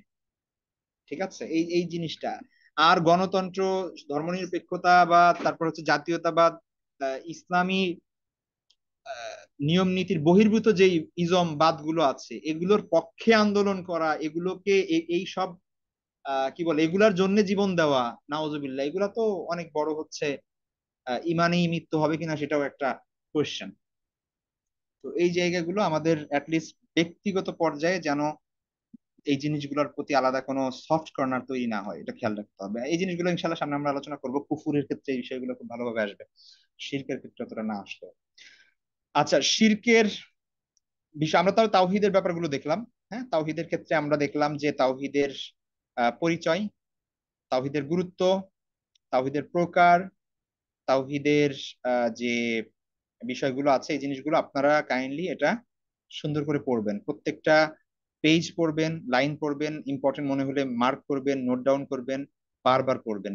এটাই মনে করেন যে আপনাদের একটা মানে একাডেমিক পড়া, সেভাবেই নেন এটাকে। আচ্ছা, এবার আসুন আলোর অপোজিট, অন্ধকারে আসি, সেটা হচ্ছে শিরক। তো তাওহীদ যেহেতু, তাওহীদের অর্থ সেখানে দেখেছি এক, একত্ববাদ। এখানে আমরা দেখব যে শিরক অর্থ হচ্ছে অংশীদারিত্ব, অংশীবাদ, মিলানো, সমকক্ষ করা, অংশ স্থির করা, সমান করা, ভাগাভাগি করা, সম্পৃক্ত করা, বিভিন্ন ধরনের অর্থ আছে, শাব্দিক অর্থ। ইংরেজিতে শিরক বা হচ্ছে এই পলিথেইজম বলা হয় এটাকে, অর্থাৎ মনোথেইজমের বিপরীত। মনোথেইজম হচ্ছে তাওহীদ, আর পলিথেইজম মানে হচ্ছে একাধিক স্রষ্টায় বিশ্বাস করা। ঠিক আছে, to attribute, partner, to associate, এটা হচ্ছে আপনার শিরকের শাব্দিক অর্থ। পরিভাষায় শিরক কাকে বলে, এখানে কয়েকটা সংজ্ঞা দেওয়া হয়েছে, আপনারা দেখে নিবেন। ইমাম কুরতুবী, ডক্টর ইব্রাহিম বিন মোহাম্মদ সালেহ আল ফাওজান, ইমাম ইবনুল কাইয়িম, তাদের সংজ্ঞাগুলো এখানে দেওয়া আছে, একটু পড়বেন। এক কথায় আমি বলি, এখানে দেখুন, আল্লাহর সাথে অন্য কাউকে শরীক করাকে শিরিক বলে। সেটা স্রষ্টার মর্যাদার সাথে হোক, তার গুণাবলী ক্ষেত্রে হোক, বা তার ইবাদতের ক্ষেত্রে হোক, যে কোনো ক্ষেত্রে যেটা একমাত্র আল্লাহর জন্য প্রযোজ্য, এই ক্ষেত্রে অন্য কাউকে সেই মর্যাদা দেওয়া বা আংশিক মর্যাদা দেওয়া বা আহ অংশীদার সাব্যস্ত করা, এটাই হচ্ছে শিরক। তো এখানে একটু সংক্ষেপে ব্যাখ্যা দেওয়া আছে যে এমনটি মনে করা যে আল্লাহ ছাড়া অন্যরাও আহার দাতা, অন্যরাও রাজ্জাক, রিজিক দাতা, জীবন ও মৃত্যুর মালিক, ধন দৌলত, সন্তানাদি, উপকার অপকারের ক্ষমতা রাখে ইত্যাদি। বা ইবাদতের মধ্যে হতে কোনো ইবাদত অন্য কারোর জন্য করা, যেমন সালাত, সিয়াম, হজ, জাকাত, দোয়া, মান্নত, কুরবানি, ভালোবাসা, ভয়ভীতি, মানে আল্লাহর জন্য যে ভালোবাসা, আল্লাহর জন্য যে ভয়টা দরকার, এটা অলরেডি এক্সপ্লেন করেছি। সেই জিনিসগুলো শুধুমাত্র আল্লাহর জন্য প্রযোজ্য, যে জিনিসগুলো, এগুলোর ক্ষেত্রে আল্লাহ ব্যতীত অন্য কারোর জন্য এগুলো সাব্যস্ত করা, সেটা হচ্ছে শিরক। আচ্ছা, এবার আসুন, একটা বিষয় লক্ষ্য করতে হবে শিরিকের ক্ষেত্রে। এমন না যে আপনি আর একদম, মানে আল্লাহর মতো করে আরেকজনকে আপনার শরিক করতে হবে, অর্থাৎ দুই শরিকের সমান অংশ হইতে হবে, এরকম না। আপনি আল্লাহকে 99 ভাগ দিলেন আর আরেকজনকে 1 ভাগ দিলেন, তাহলে ওইটা অংশীদার সাব্যস্ত হবে, তখন এটাও শিরিক বলে গণ্য হবে। ঠিক আছে? তো আল্লাহ তাআলার যেই হকটা আছে এটা সামান্যতম অন্য কাউকে দেওয়া যাবে না। ঠিক আছে? আর আপনি সারা জীবনে যদি এমন হয় যে যে সবকিছুই তো, সব সময় তো নামাজ আল্লাহর জন্যই পড়েন, শুধু এই একটা সেজদা আরেকজনের জন্য দিলেন, তো এটা আসলে আপনার কি বলে, তখন এটা শিরক বলে গণ্য হবে। শিরকের ইতিহাস এখানে দেওয়া হয়েছে, আপনারা একটু পড়বেন, এটা একটু গল্পের মতো, পড়ে যাবেন। ইব্রাহিম আলাইহিস ইসলাম এবং নূহ আলাইহিস ইসলামের কিছু ঘটনা দেওয়া আছে, জাস্ট আমি সংক্ষেপে একটু জিনিস বলি। সেটা হচ্ছে, দেখুন, ইসলামী দৃষ্টিভঙ্গি থেকে আমরা যদি দেখি তাহলে দেখবো যে নূহ আলাইহিস ইসলামের সময় সর্বপ্রথম, মানে তিনি আসার পূর্বে সেই সময়টাতে তার যেই মানুষের কাছে তিনি এসেছেন, সেই মানুষদের মাঝে মূলত শিরক ছড়িয়ে পড়ে। কিভাবে, সেটার কিছু ব্যাখ্যা মুফাসসিরিনে কেরাম লিখেছেন কোরআনে, এবং ইবনে আব্বাস রাদিয়াল্লাহু তাআলা আনহু থেকে বর্ণিত আছে এ ব্যাপারে। কোরআনে কিছু নাম আছে, ওয়াদ, সুয়া, তারপর ইয়াগুস, ইয়াউক, নাসর, এগুলা। তো এই ধরনের মানুষ যারা ছিল, এনারা অনেক বড় আল্লাহওয়ালা ছিল, অনেক বড় তাকওয়াবান মুত্তাকি ব্যক্তি ছিল অনেক আগে, হ্যাঁ। তো মানুষ এনাদের কাছে আসতেন, তারপরে আহ দেখা যাচ্ছে যে যেমন স্কলারদের কাছে মানুষ যায়, ঠিক আছে, আল্লাহওয়ালার লোকদের সোহবত সাহচর্য থাকলে নিজের মধ্যেও তাকওয়া আসে, এটা স্বাভাবিক। তো মানুষ এনাদের কাছে আসতেন, তো ইনারা যখন মারা গেল, তখন মানুষ খুবই মানে মনক্ষুণ্ণ হলো যে এত বড় বড় আল্লাহওয়ালা মুত্তাকি মানুষ আমাদের ছেড়ে চলে গেল, আমাদের কি হবে এখন আর। তো শয়তান এসে তাদেরকে কুমন্ত্রণা দিল যে এক কাজ করো, এই যারা মারা গিয়েছে তাদের আহ মূর্তি তৈরি করো, তাদের ভাস্কর্য তৈরি করো, পাথর খোদাই করে বা মাটি দিয়ে তোমরা ওদের প্রতিকৃতি বানাও। তোমরা ওইটা যেখানে তোমরা ইবাদত করো, তোমাদের ইবাদতের যে জায়গাগুলো আছে ওইখানে রেখে দাও। তাহলে কি হবে, ওদের দেখলে তোমরা, ওরা যে কত বড় আল্লাহওয়ালা ছিল, কত বড় মুত্তাকি ছিল, এই জিনিসগুলো তোমাদের মনে আসবে। তখন তোমরা আরো বেশি আল্লাহর ইবাদত করতে পারবা। ওরা জীবিত থাকতে যেভাবে তোমরা ছিলা, এখন তো তোমরা আস্তে আস্তে আল্লাহকে ভুলে যাচ্ছ, তোমাদের ইবাদতের প্রতি অনীহা হয়ে যাচ্ছে তোমাদের। তো এই কাজটা করো। তো খুব ভালো নিয়তে তারা কি করলো, এই জিনিসটা করলো। যেহেতু আগে থেকে শিরিক ছিল না, তাদের এই কনসেপ্টও ছিল না, স্বাভাবিকভাবে অলরেডি আমি বলেছি যে জাহালাত না জানলে, জাহালাত যে বিষয়টা যে মানুষ না জানে, তখন ওই জিনিসটা তার ভিতর ঢুকে যায় দ্রুত, সে টেরও পায় না, সে তার মধ্যে কোনো ধরনের মানে অ্যান্টিবডি বা হচ্ছে ওই ধরনের ইয়া তৈরি হয় না। হ্যাঁ, আপনার আপনার ভেতর কোনো একটা পার্টিকুলার রোগের যদি অ্যান্টিবডি তৈরি না থাকে, না হয়, তো দেখা যাচ্ছে ওই ভাইরাসটা আক্রমণ করলে আপনি কাবু হয়ে যান। কিন্তু আপনার ভেতরে যদি ওই অ্যান্টিবডিটা থাকে, তখন কিন্তু আর আপনি কি হন না। তো সাইকোলজিক্যাল ব্যাপারটা এমন। তো আপনাকে যদি আগে থেকে বলা হয়, ওয়ার্ন করা হয় যে সাবধানের ব্যাপারটা, তখন দেখা যাচ্ছে যে আপনি সাবধান। কিন্তু অজান্তে দেখা যাচ্ছে ওই জিনিসটা আপনার ভেতর চলে আসলো, তখন আর বুঝতে পারবেন না। তো ব্যাপারটা এরকম অনেকটা। তো তারা খুব ভালো নিয়তেই তারা এরকম মূর্তিগুলো তৈরি করলো, ভাস্কর্য তৈরি করলো, তারপরে ইবাদতের জায়গায় রাখ। তারা দেখা যাচ্ছে ইবাদত করতো, ওদের ইবাদত করতো না, আল্লাহ ইবাদতই করতো, কিন্তু ওদেরকে দেখতো, ওদের সামনে মাঝে মাঝে দাঁড়াইতো। তো এই প্রজন্ম যখন মারা গেল, পরবর্তী প্রজন্ম আসলো। তো পরবর্তী প্রজন্ম যারা, তারা তাদের বাপ দাদাদের দেখছে যে এই মূর্তির সামনে দাঁড়াইছে, তো তারা একটু সম্মান করতে লাগলো যে এই মূর্তি মনে হয় বিশেষ কিছু। তো এই মূর্তির বিশেষ যত্ন করতে লাগলো আর কি। এবং এদের পরবর্তী প্রজন্ম এসে দেখা যাচ্ছে যে ইবাদত করা শুরু করলো। তো এভাবে আস্তে আস্তে মূর্তি পূজা শুরু হয়। হ্যাঁ। তো নূহ আলাইহিস সালাম সর্বপ্রথম আহ মূর্তি পূজার বিরুদ্ধে আল্লাহ সুবহানাহু ওয়া তাআলা তাকে পাঠান, এবং আমরা জানি যে পরবর্তীতে কি হয়েছিল। মানুষ সেগুলো থেকে ফিরেনি, খুব কম সংখ্যক মানুষ নূহ আলাইহিস সালামের ডাকে সাড়া দিয়েছিলেন, এবং আল্লাহ সুবহানাহু ওয়া তাআলা বাকি সকলকেই প্লাবনের মাধ্যমে ধ্বংস করে দেন। ইব্রাহিম আলাইহিস সালামের ব্যাপারটা এখানে কিছু দেওয়া আছে, আপনারা এটা কাইন্ডলি পড়ে নিয়েন। শিরকের কিছু প্রকার। শিরক প্রধানত দুই প্রকার, একটা হচ্ছে শিরকে আকবর, একটা হচ্ছে শিরকে আসগর। শিরকে আকবর এক কথায় যেটা মূলত শিরক, প্রকৃত শিরক, যেই শিরক করলে মানুষ ইসলাম থেকে বের হয়ে যায়, মুশরিক বলে গণ্য হয়। আর আরেকটা হচ্ছে শিরক হচ্ছে আসগর, অর্থাৎ ছোট শিরক বা ক্ষুদ্রতর শিরক। এটা মানে হচ্ছে আপনার এই কাজ কেউ করলে তাকে একদম অমুসলিম বা হচ্ছে মুশরিক বলা হবে না, কিন্তু এই কাজের ধরনটা এমন, কাজের নেচারটা এমন যে এটা শিরকের ক্যাটাগরিতে পড়ে যায় আর কি। তো বড় শিরক এই আমরা অলরেডি যেই তিনটা, যেহেতু শিরক হচ্ছে তাওহিদের বিপরীত, আপনি যদি তাওহিদ বুঝতে পারেন শিরক বুঝতে পারবেন। তাহলে আমরা তাওহিদ তিন প্রকার দেখেছি, একটা হচ্ছে তাওহিদ রুবুবিয়া, তাহলে শিরকেরও ওইটার অপোজিট আর শিরক ফিল রুবুবিয়া, অর্থাৎ তাওহিদে রুবুবিয়ার ভায়োলেশন হলে সেটা শিরক ফিল রুবুবিয়া হয়ে যাবে। অর্থাৎ আমাদের তাওহিদ ফিল রুবুবিয়া কি ছিল? তাওহিদ রুবুবিয়া ছিল একমাত্র আল্লাহকেই স্রষ্টা, তারপরে প্রতিপালক, রিজিক দাতা, জীবন দানকারী, মৃত্যু দানকারী, তারপরে এই সব কিছু নিয়ন্ত্রক, এই সব কিছু বলে আমরা মেনে নিব। এখন কেউ যদি এই সকল জায়গায় আল্লাহ ব্যতীত অন্য কাউকে শরীক সাব্যস্ত করে, তাহলে এটা শিরিক ফির রুবুবিয়া হয়ে যাবে।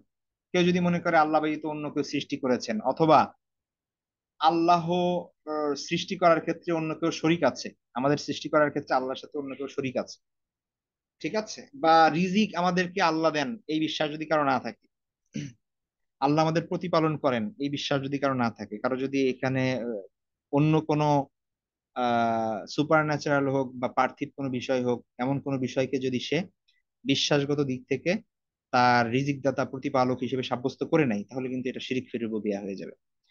ঠিক তেমনি আমরা ওখানে পড়েছি তাওহিদে উলুহিয়া, তো তাওহিদে উলুহিয়ার ক্ষেত্রে ভায়োলেশন হইলে সেটা শিরিক ফিল উলুহিয়া হয়ে যাবে, যেটা ইবাদতের শিরিক।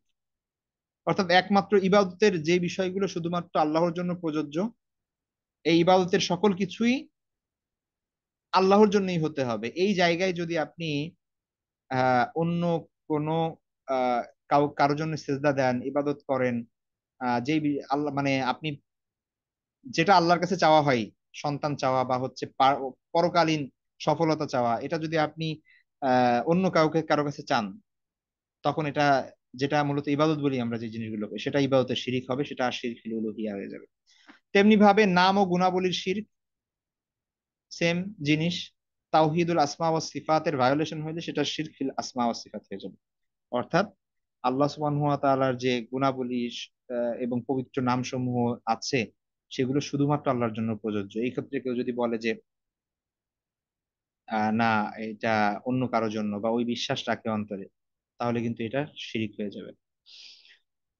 তো আরেকটা হচ্ছে যেটা শিরক, ছোট শিরক, হ্যাঁ, ছোট শিরকের একটা বড়, ছোট শিরক হচ্ছে ওই শিরিক যেটা শিরকের মতো বা শিরকের ক্যাটাগরিতে পড়ার যোগ্যতা রাখে, কিন্তু মূলত এটা কবিরা গুনাহ, এবং এইটা এইটা কেউ করলে তাকে মুশরিক বলা হবে না।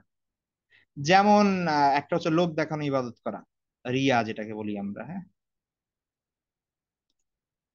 তো তো মানে শো অফ করা এক কথায়, বিশেষ করে ইবাদত। তো যেমন ধরুন, অন্য কাউকে দেখানোর জন্য আপনি জাকাত দিলেন, যেটা জাকাতের ক্ষেত্রে বেশি হয়, কারণ এটা অর্থনৈতিক ব্যাপার। আল্লাহ মানুষকে দেখানোর জন্য নামাজ তো আর আমরা পড়ি না, মানুষকে দেখানোর জন্য হয়তো বা কি করি, দান সাদাকা করি। তো দান সাদাকা একটা ইবাদত, জাকাত দেওয়া ইবাদত।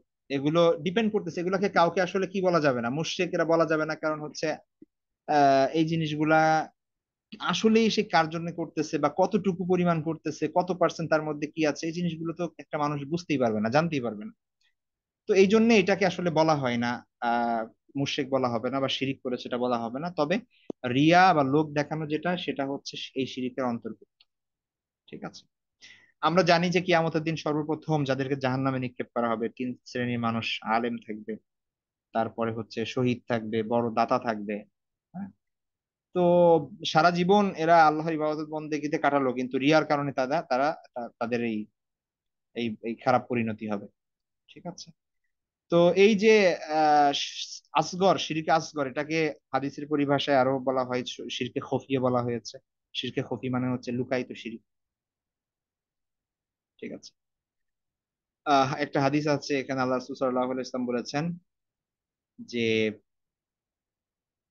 এই যে দেখুন, আমি সবচেয়ে বেশি যে বিষয়টি তোমাদের ব্যাপারে ভয় পাই, ইন্না আখওয়াফা মা আখাফু আলাইকুম শিরক আল আসগর, যে তোমাদের সব থেকে যে বড় মানে বেশি ভয় পাই তোমাদের ব্যাপারে, সেটা হচ্ছে শিরকে আসগর। কারণ শিরকে আকবর তোমরা তো জানোই যে শিরকে আকবর এটা, অর্থাৎ কেউ তো আর স্বাভাবিকভাবে জেনে বুঝে মূর্তির সামনে সেজদা করবে না। কয়জন মানুষ মূর্তির সামনে সেজদা করবে, মানে মুসলমান যারা নিজেদেরকে দাবি করে, করবে না। কিন্তু ঠিকই কিন্তু তার মধ্যে রিয়া আছে। তো এই জন্য আল্লাহ রাসূল সাল্লাল্লাহু আলাইহি ওয়াসাল্লাম সাহাবীদের এই ব্যাপারে বলেছেন যে সব থেকে আমি তোমাদের ব্যাপারে যে বিষয়টি ভয় করছি সেটা হচ্ছে শিরকুল আসগর, ছোট শিরক। তখন সাহাবীরা জিজ্ঞেস করেন, আমার শিরকুল আসগর, শিরক আসগরটা কি? তখন আল্লাহ রাসূল সাল্লাল্লাহু আলাইহি ওয়াসাল্লাম বলেন যে আর রিয়া, সেটা হচ্ছে এই লোক দেখানো আমল বা রিয়া, লৌকিকতা। ইয়াকুলুল্লাহু আযজা ওয়া জাল্লা লাহুম ইয়াওমাল কিয়ামাতি ইযা জুজিয়ান নাসু বিআমালিহিম ইযহাবু ইলাল্লাযীনা কুনতুম তুরাউনা ফিদ দুনিয়া ফানজুরু হাল তাজিদুনা ইনদাহুম জাযা। যারা মানুষকে দেখানোর জন্য ইবাদত করেছে, আল্লাহ কিয়ামতের দিন যখন সবার প্রতিদান দিবেন তাদের আমলের বদলা হিসেবে, এদেরকে বলবেন কি যে যাও তোমরা যাদের জন্য করছো তাদের কাছে যাই দেখো তারা তোমাদের পুরস্কার দিতে পারে কিনা।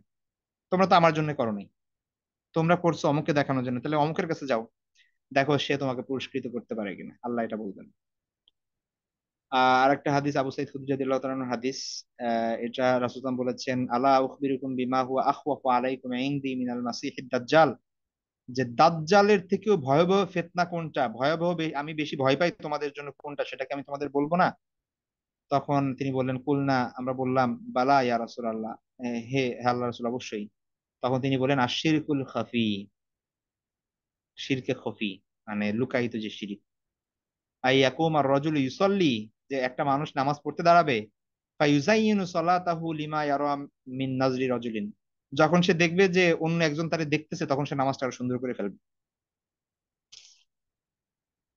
মানে কতটা ডেঞ্জারাস জিনিস। তো এটা আমাদের নিজেদের একটু কোশ্চেন করা উচিত, নিজেদের মানে নিজেদের ঠিক করার জন্য যে আমি কি মানে একাকী যখন আল্লাহর সামনে দাঁড়াই তখন কি আমার নামাজ এত সুন্দর হয় যখন আমি মসজিদে যেয়ে পড়ি বা অন্য কেউ আমার সাথে থাকে? আমি কি একটু বেটার হওয়ার চিন্তা করি নাকি অন্যদের কাছে? তো এই ব্যাপারটা নিয়ে একটু নিজে ভাবা উচিত যে যেই কাজগুলো আমি আমি আল্লাহর জন্য করি বলে নিজে দাবি করি সেগুলো কি পরিপূর্ণভাবে 100% আল্লাহর জন্য হচ্ছে? তো আল্লাহ রাসূল সাল্লাল্লাহু আলাইহি ওয়াসাল্লাম বলছেন যে মাসিহের দাজ্জাল, দাজ্জালের থেকেও বেশি আল্লাহ রাসূল সাল্লাল্লাহু আলাইহি ওয়াসাল্লাম বলছেন যে এই বিষয়টা তোমাদের ব্যাপারে আমি ভয় পাই। তো এই জন্য এটা এটা খুবই ডেঞ্জারাস একটা বিষয়। এটা আমাদের কম বেশি দেখা যায় যে সবার মধ্যেই এই টেন্ডেন্সি গুলো থাকে, আস্তে আস্তে এখান থেকে বের হওয়ার চেষ্টা করতে হবে।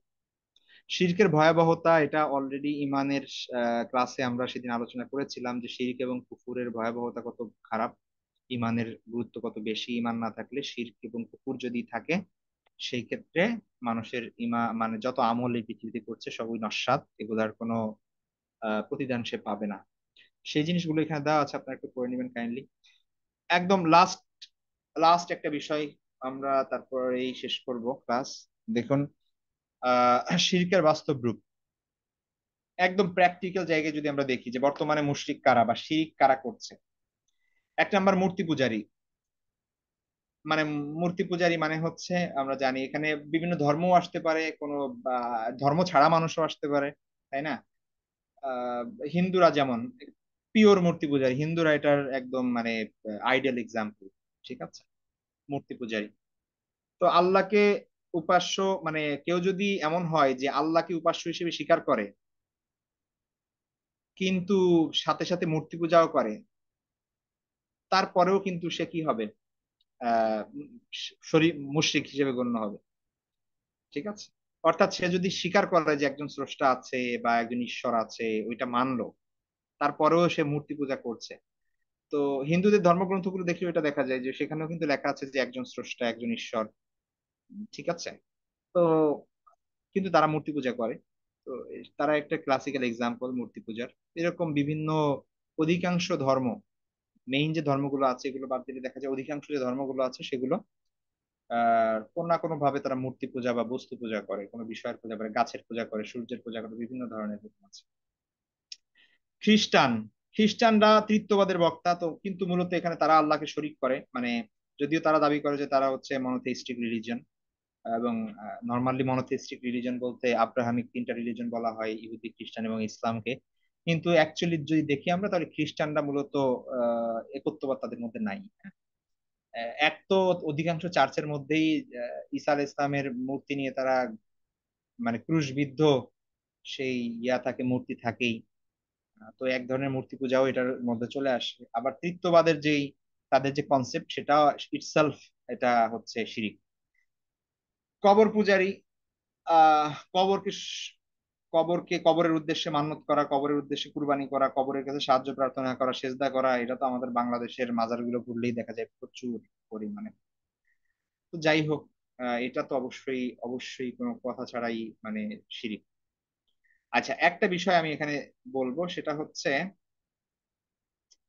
দেখেন এই বিষয়টা, এটা আমার আপনার জন্য, হ্যাঁ, এটা আলাদা কোনো ইয়া নাই, মানে ধর্ম নাই এরকম, এটা সবার মধ্যেই আছে। প্রবৃত্তি পূজারী,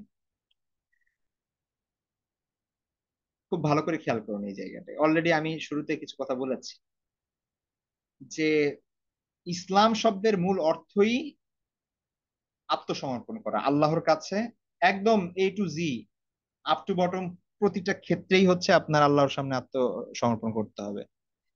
এখানে আপনি নামাজটা শুধুমাত্র আল্লাহ রাসূলের অনুযায়ী পড়লেন, বাকি আপনার লাইফে অন্য কোনো কিছু আল্লাহর বিধান মতো না, এরকম হবে না। তো এরকম আমাদের অনেক কনসেপ্ট দেখা যায় বিভিন্ন যারা ধর্ম পালন করে দাবি করে তাদের মধ্যে। আমার আঙ্কেল আমাদের বাসায় আসছিলেন সেদিন, দূর সম্পর্কের আঙ্কেল, তো তিনি আমাদের মানে বলতেছেন গর্ব করে যে আমার মেয়েকে আমি মানে 5 ওয়াক্ত নামাজ সে যেরকম পড়ে, কোরআনের টিচার রাখছি, আবার একজন গানের টিচারও রাখছি, সে সব দিক দিয়েই মানে যোগ্য হবে। গান যেরকম শিখবে, নাচ শিখবে, তেমনি ভাবে সে কি করবে, কোরআনও শিখতেছে, পরীক্ষায় ভালো। তো সে খুব প্রাউড, হ্যাঁ, তো ফিল করতেছে আর কি তার মেয়ের ব্যাপারে। বিভিন্ন ধরনের ইয়া কিনে দিছেন, ইনস্ট্রুমেন্ট কিনে দিছেন, মিউজিক্যাল ইনস্ট্রুমেন্ট, আবার অনেক ইসলামী বই টই কিনে দিচ্ছেন, তো সে সব বিষয়ে জানবে আর কি। তো ব্যাপারটা হচ্ছে খুব ভালো না, আল্লাহ খুশি শয়তানও খুশি, ব্যাপারটা এরকম আর কি, যে দুই নৌকায় পাড়া দেওয়া। তো ব্যাপারটা হচ্ছে আমাদের এটা আন্ডারস্ট্যান্ডিং এর সমস্যা, প্রকৃত দিন আমরা বুঝতে পারি নাই। তো প্রবৃত্ত পূজা, এটা কম বেশি আমরা সবাই সেই পূজা করছি, স্বীকার করেন করি আর না করি।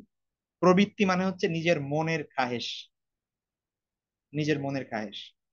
সেটা আপনি প্রতিদিন ফেসবুকে স্ক্রলিং করতে করতে করতে হোক, অথবা হচ্ছে দেখা যাচ্ছে যে অন্য কোনো বিষয় হোক, যে কোনো ক্ষেত্রেই হোক, আপনার যেটা মন চাচ্ছে সেই মন চাওয়া থেকেই এটা করা, এটাই হচ্ছে মূলত প্রবৃত্তির পূজা।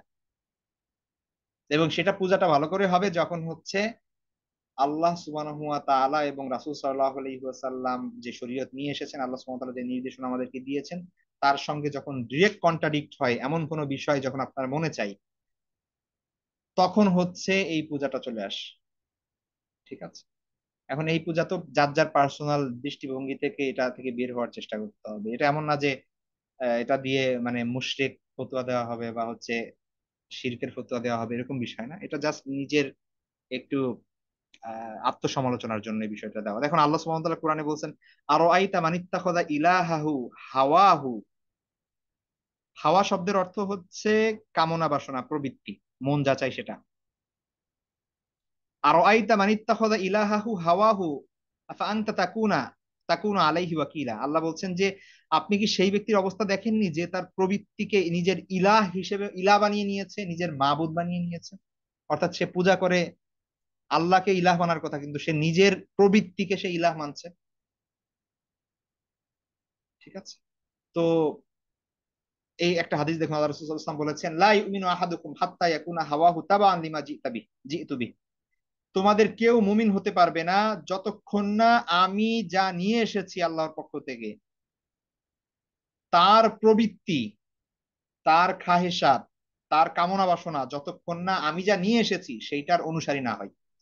অর্থাৎ আমাদের মনের যত খাহেসাত, প্রবৃত্তি, চাহিদা, আকাঙ্ক্ষা, কামনা বাসনা যা কিছুই আছে, এগুলো আল্লাহ এবং আল্লাহ রাসূলের অনুসরণ যত, মানে আল্লাহ এবং আল্লাহ রাসূল যে শরীয়তের বিধিবিধান দিয়েছেন সেগুলোর অনুসরণে যতক্ষণ না হবে ততক্ষণ পর্যন্ত আমরা মুমিন হইতে পারবো না।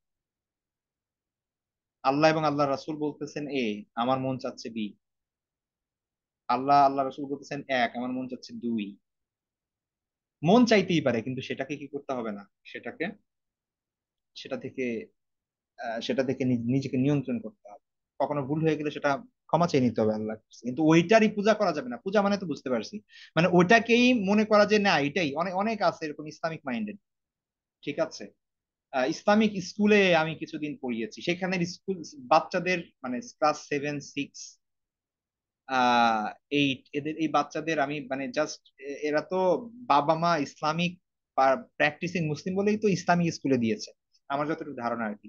সবাই হিজাব পরে, সবাই দেখা যাচ্ছে যে ছেলেরাও ওয়েল ড্রেসড ইসলামিক ড্রেস পরে আসে। তো বাবা মা অবশ্যই আহ, আপনার ইসলামিক মাইন্ডেড না হলে তো আর তারা ইসলামিক স্কুলে দিবে না। আমি খুব অবাক হইলাম সেইখানে আমি পড়াতে গিয়ে, যে তাদেরকে যখন জিজ্ঞেস করছি যে তো তাদের কনসেপ্ট দেখলাম অনেক প্রবলেম। তারা বলতেছে যে একটা মানুষ সে যা ইচ্ছাই তাই হইতে পারে। তাদের এরকম ধারণা অধিকাংশ মানুষের, যে সব ধর্মই ঠিক আছে, এটা মানুষের আল্লাহ সেই ইয়াটা দিয়ে দিয়েছেন।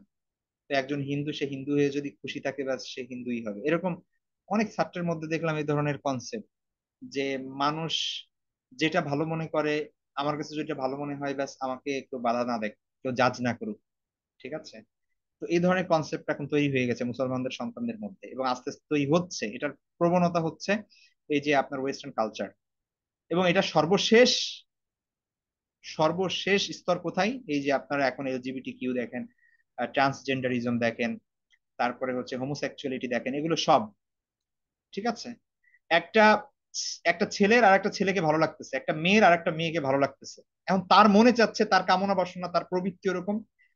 তো সে এখানে অন্য কোনো কিছু কেয়ার করতেছে না, সে মনে করছে এটাই সব, এইটাই আমার ফলো করতে হবে।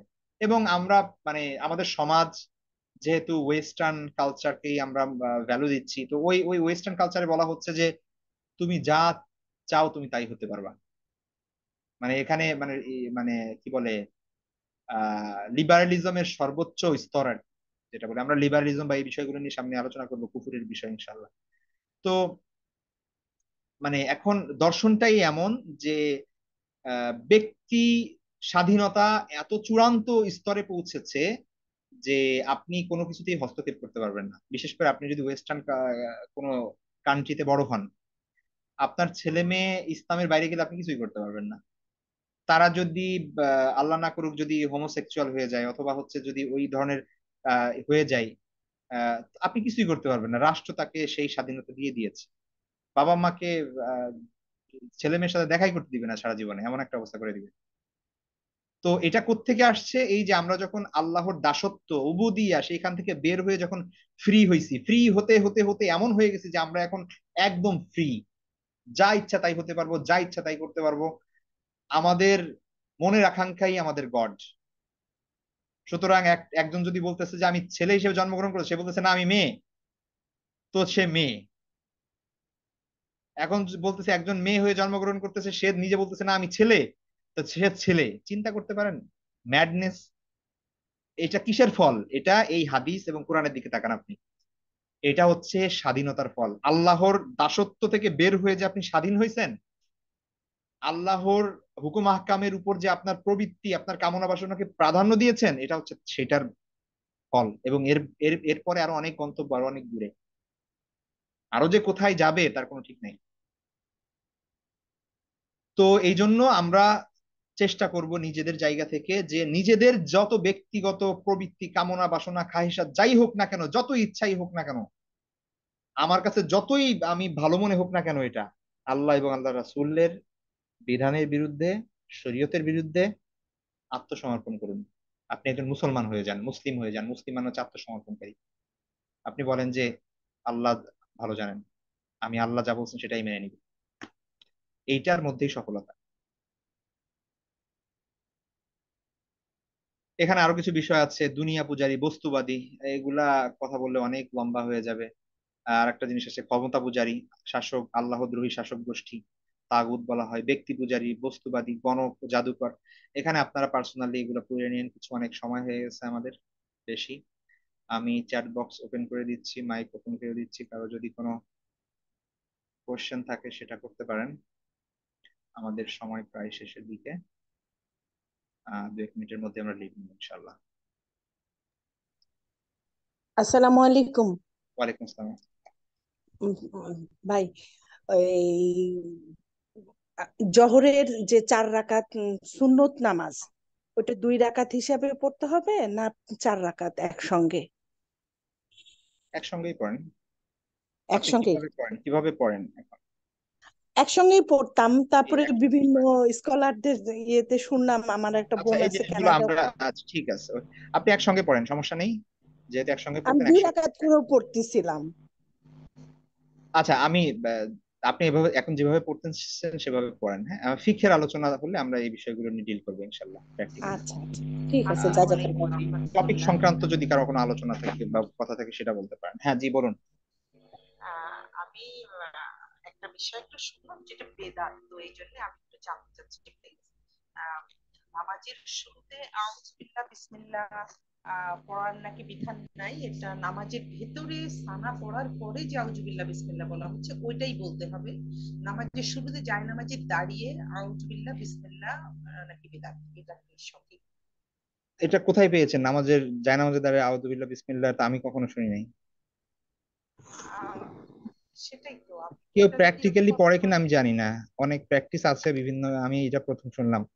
এমনি জায়নামাজের দোয়া অনেকে পড়ে, যেটা তাহলে মূলত আউযুবিল্লাহ না, বিসমিল্লাহ পড়বো, এটাই তো? মানে জায়নামাজে দাঁড়িয়ে জি জি। কেন? না, পড়বেন না, অবশ্যই পড়বেন না। আচ্ছা আচ্ছা, তাহলে জায়নামাজে মানে যে কোনো কাজ শুরু করার জায়নামাজে পরে দাঁড়িয়ে শুধু, কোনো কিছু পড়ার কোনো কিছু বিধান নেই। তাহলে কি শুধু নিয়ত বেঁধেই আল্লাহু আকবার হ্যাঁ, আপনি এটাই নিয়ত দিয়ে এটাই? আল্লাহু আকবার নামাজ শুরু করে দিবেন, জি। ও আউযুবিল্লাহ বিসমিল্লাহ বলার প্রয়োজন নাই? না না, এটা এই ধরনের কোনো বিধান নেই। এটা বেদাত হবে, জি, যদি আপনি নিয়মিত এটা পড়েন। আচ্ছা আচ্ছা, শুকরিয়া জাযা। জি, আমি আমি একটা প্রশ্ন করতে চাচ্ছিলাম যে উস্তাদ, জি জি জি। একটা বিষয় আসলে এভাবে বলা ঠিক হচ্ছে কি না, কিন্তু বিষয়টা ক্লিয়ার হওয়ার জন্য যে আমি একজন সম্পর্কে একটু বলতে চাই। সে অনেক বড় একজন সরকারি কর্মকর্তা, এবং সে একজন হাসপাতালের প্রায় নিয়ন্ত্রক ডাক্তার। এখন সে আলহামদুলিল্লাহ দিনের ব্যাপারে মানে ঠিক এরকম, সে তার নিজস্ব চেম্বারে আসর থেকে মাগরিব এশা তিন ওয়াক্ত সে জামাতে নামাজ পড়ায়, সে নিজেই ইমামতি করে। এবং হজ করছে, কোরআন হাদিসের জ্ঞান রাখে, বইয়ের অনেক বই খাতা রাখে। কিন্তু কিছু কিছু বিষয় আছে, যেমন বাথরুমে যাওয়ার বিষয়টা যদি বলি ডান পাতে যেতে হবে, তখন সে এরকম একটা বলে যে রাসূল পাক সাল্লাল্লাহু আলাইহি ওয়াসাল্লামের সব সুন্নাত তো মানা সম্ভব না। আবার জন্মদিন বা কোনো অনুষ্ঠানে কেক কাটাকাটি এটা বলে, এটা আমরা যদি ঘরোয়া ভাবে করা হয় এটা কোনো অসুবিধা হবে না। আবার এক ওয়াক্ত নামাজ যদি ছুটে যায় সেটা যে পরের ওয়াক্ত পড়ে নিতে হবে, এরকম কিছু কিছু বিষয় আছে। মানে অনেক এগুলা একটু প্রশ্ন হয় বা আমাদের কানের সাথে এই যে একটা মেন্টালিটি নিয়ে চলা, আসলে এটা কোন পর্যায়ে পড়া যায়? আমি আজকের আলোচনা থেকে এটা একটু মিলাইতে চাচ্ছিলাম যে এখানে আসলে কিরকম, মানে কোন মেন্টালিটি নিয়ে এসে চলবে, বা এটা আসলে কোন ধরনের শিরক বা কিসের মধ্যে পড়ে যাচ্ছে, যদি একটু ক্লিয়ার করতেন। আমি আসলে বুঝাইতে পারতেছি না যে আমি বিষয়টা কি আমি বুঝাইতে বুঝতে মানে পারছি, ঠিক আছে ঠিক আছে, আমি আমি বুঝতে পারছি আপনার কথা। ঠিক আছে, বিষয়গুলো এমন না যে এটা কুফর শিরকের মধ্যে পড়ে যাচ্ছে। আহ আপনি আপনার কথা থেকে যতটুকু বুঝলাম, উনি যতটুকু প্র্যাকটিস করার চেষ্টা করছেন, করতেছেন, আলহামদুলিল্লাহ, এটার জন্য অ্যাপ্রিসিয়েটেবল। আহ বাকি আহ আসলে নিজের তাকওয়া বৃদ্ধি করার এবং সুন্নাহ মানার তো কোনো শেষ নাই, হ্যাঁ। দোয়া করতে জি। থাকেন, ইনশাআল্লাহ বাকি যে জিনিসগুলো সেগুলো আস্তে আস্তে ঠিক হয়ে যাবে। ঠিক আছে, ওটা দোয়া করতে থাকেন। বাকি আপনি এই বিষয়গুলো নিয়ে ডিরেক্ট ওনার সাথে আমার মনে হয় যে হিকমতের পরিপন্থী, যে এই বিষয়গুলো ডিরেক্ট তর্ক করলে দেখা যাচ্ছে যে অনেক সময় এমন হয় কি, যে একটা সুন্নাত জিনিস আমি পালন করতেছি না, ঠিক আছে, এটা না করলে তো গুনাহ নাই, কিন্তু যখন আমাকে বলা হবে যে এই তুমি এটা কেন করতেছো না, তখন আমি এটা ডিফেন্স করতে যাব, করতে গিয়ে আমার মুখ থেকে এমন কোনো কথা বের হয়ে যেতে পারে যেটা হয়তো বা আল্লাহর সামনে বেয়াদবি বা রাসূলের সামনে বেয়াদবি, অথবা হচ্ছে কিছু একটা হয়ে যাবে। তো আমার মনে হয় যে এই বিষয়গুলো আহ ঘাটাঘাটি না করা উচিত বেশি। তাকে যদি আপনি হিকমতের সাথে কোনো বই পুস্তক পড়াইতে পারেন, অথবা হচ্ছে লেকচার শোনাইতে পারেন, যেখান থেকে তার নিজের উপলব্ধি হবে যে না, এই ছোট ছোট সুন্নাত গুলো আমার কি করতে হবে, পালন করতে হবে, এই জিনিসগুলো আমার মেনটেন করতে হবে, তাহলে ভালো, আলহামদুলিল্লাহ। কিন্তু যখন এগুলা একটা মানে বিতর্কের মতোই হবে, তখন উনি বলবে যে যেটা করছে সেটাই, এটা হিউম্যান মানে মেন্টালিটি, এমন সাইকোলজি কাজ করে এইভাবে আপনার। আমাদের এখন দেখেন একটা প্রবলেম আমি আপনাদের বলি, দাওয়াত ক্ষেত্রে নানান ধরনের উলামা ইকরাম দেখবেন, এবং তাদের মধ্যে নানান ধরনের কথাবার্তা, সবাই বলতেছে হক এই খারাপ, এই খারাপ, ইত্যাদি ইত্যাদি বিভিন্ন ধরনের। এর মূল প্রবলেম যেটা, সেটা হচ্ছে যে দেখুন, যে আমরা কোরআন হাদিসের জ্ঞান আমাদের সবকিছু আছে, কিন্তু দাওয়া কিভাবে দিতে হবে, মেথোডোলজি অফ দাওয়া এবং হিকমত অবলম্বন করা, এই জায়গায় সবাই মার খেয়ে যায় আর কি। বুঝতে পারছেন, যার কারণে হচ্ছে প্রবলেম গুলো হয়। আপনি অন্য সকল স্কলারের সাথে ডক্টর খন্দকার আব্দুল্লাহ জাহাঙ্গীর রহিমাহুল্লাহ তাআলা একটু মিলাই দেখবেন যে ওনার কি হিকমত ছিল, উনি কিভাবে কথা বলতেন। ওনার কথা শুনে কেউ রাগ করবে না, অত সে কিন্তু মেনে নিবে ব্যাপারগুলো। তো এরকম আর কি ব্যাপারটা হইতে হবে, দাওয়ার জায়গাটাই কোনো ধরনের মানে কাউকে অপোজিট হিসেবে ট্রিট করা, যেই তুমি এটা এমন করতেছো কেন এরকম, তখন হিউম্যান নেচার মানুষের এটা যে সে ভুল অ্যাকসেপ্ট করবে না, সে বলবে আমি যেটা করতেছি এটাই ঠিক, এইটুকুই তো করতে হবে, এর বেশি না করলে কি হয়েছে। তখন সে অন্য আরো তার পথগুলো বন্ধ করে দিলাম আমি। তো এই জিনিসগুলো হয়, হ্যাঁ, প্র্যাকটিক্যালি আমরা অনেক দেখি।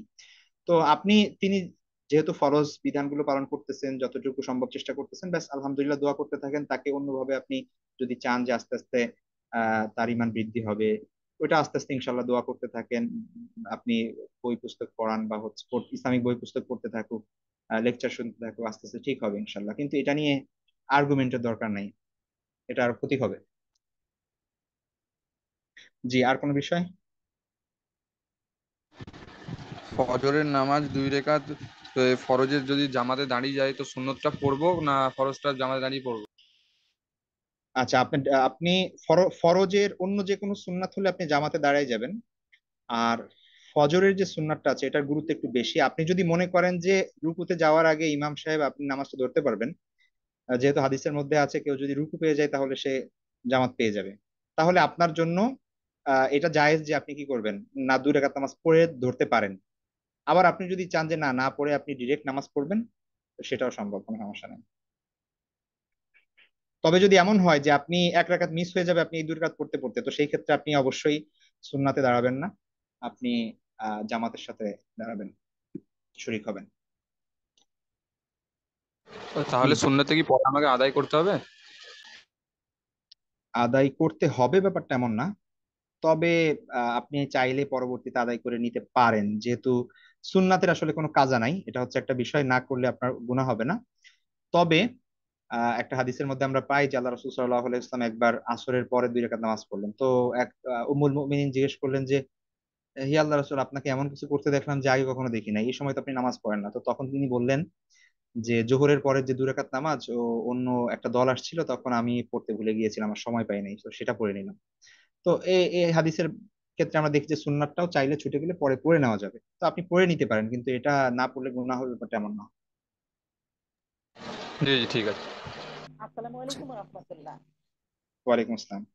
ওস্তাদ, আমি আর এক প্রশ্ন ছিল, সেটা হচ্ছে ইশরাকের নামাজ আম, মানে একদম না মানে সূর্যোদয়ের পরপরই পড়তে হয়, কিন্তু এটা যদি একটু মানে দেরি করে পড়া হয়, যেমন ধরেন 10টা 10:30 এরকম, তাহলে কি হবে? ইশরাকের নামাজ মূলত আহ ইশরাক আর একটা আছে দুহা। কোন কোন স্কলারের মতে দুইটা একই নামাজ, আবার কোন কোন স্কলারের মতে দুইটা দুই নামাজ। তো আহ রাসূল সাল্লাল্লাহু আলাইহি ওয়াসাল্লাম থেকে দুইটাই প্রমাণিত। একটা হচ্ছে যে তিনি ফজরের নামাজ পড়ে ওই জায়গায় বসে থাকতেন, তারপরে দেখা যাচ্ছে সূর্য উদিত হওয়ার 10-15 মিনিট পরে অর্থাৎ এক বর্ষা পরিমাণ সূর্য উঠে যাওয়ার পরে তিনি দেখা যাচ্ছে যে নামাজ পড়তেন, ওইটাকে ইশরাকের নামাজ বলা হয়। এই সময় থেকে নিয়ে মানে সূর্য ওঠা 10-15 মিনিট পর থেকে নিয়ে আপনি একদম সূর্য একদম মধ্য আকাশে যাওয়ার আগ পর্যন্ত, অর্থাৎ 11:30 ধরুন, যে ওই সময় পর্যন্ত আপনি এই নামাজটা পড়ার সুযোগ আছে। তবে কেউ কেউ বলেছেন যে আল্লাহ রাসূল সাল্লাল্লাহু আলাইহি ওয়াসাল্লাম যে 10টা 11টার দিকে আর একটা নামাজ পড়তেন, ওইটা একটা ভিন্ন নামাজ, ওইটাকে দুহার নামাজ বলা হয়। আবার কেউ কেউ বলছেন না, একই নামাজ, এই পুরো সময়ের মধ্যে যে কোনো সময় পড়তে পারেন। তো এখন আপনি, এটা জরুরি না, এটা তো নফলের বিষয়, হ্যাঁ, সুন্নাত গায়রে মুআক্কাদা। আপনি যদি সম্ভব হয় এটাও আদায় করতে পারেন, সম্ভব যদি না হয় পরবর্তীতে ওই সময় আদায় করতে পারেন, অবশ্যই হবে। শুক্রিয়া জাযাকাল্লাহ। আর একটা বিষয় একটু শুনতে চাচ্ছিলাম, সেটা হচ্ছে সুন্নাত দিনে রাতে যে 12 রাকাত সুন্নাতে মুআক্কাদা রয়েছে, এটা কি যদি বাই চান্স জোহরের 4 রাকাত সুন্নাত বা 2 রাকাত সুন্নাত আমার ছুটে গেল, তাহলে আমি কি এটা রাতের বেলায় করতে পারি?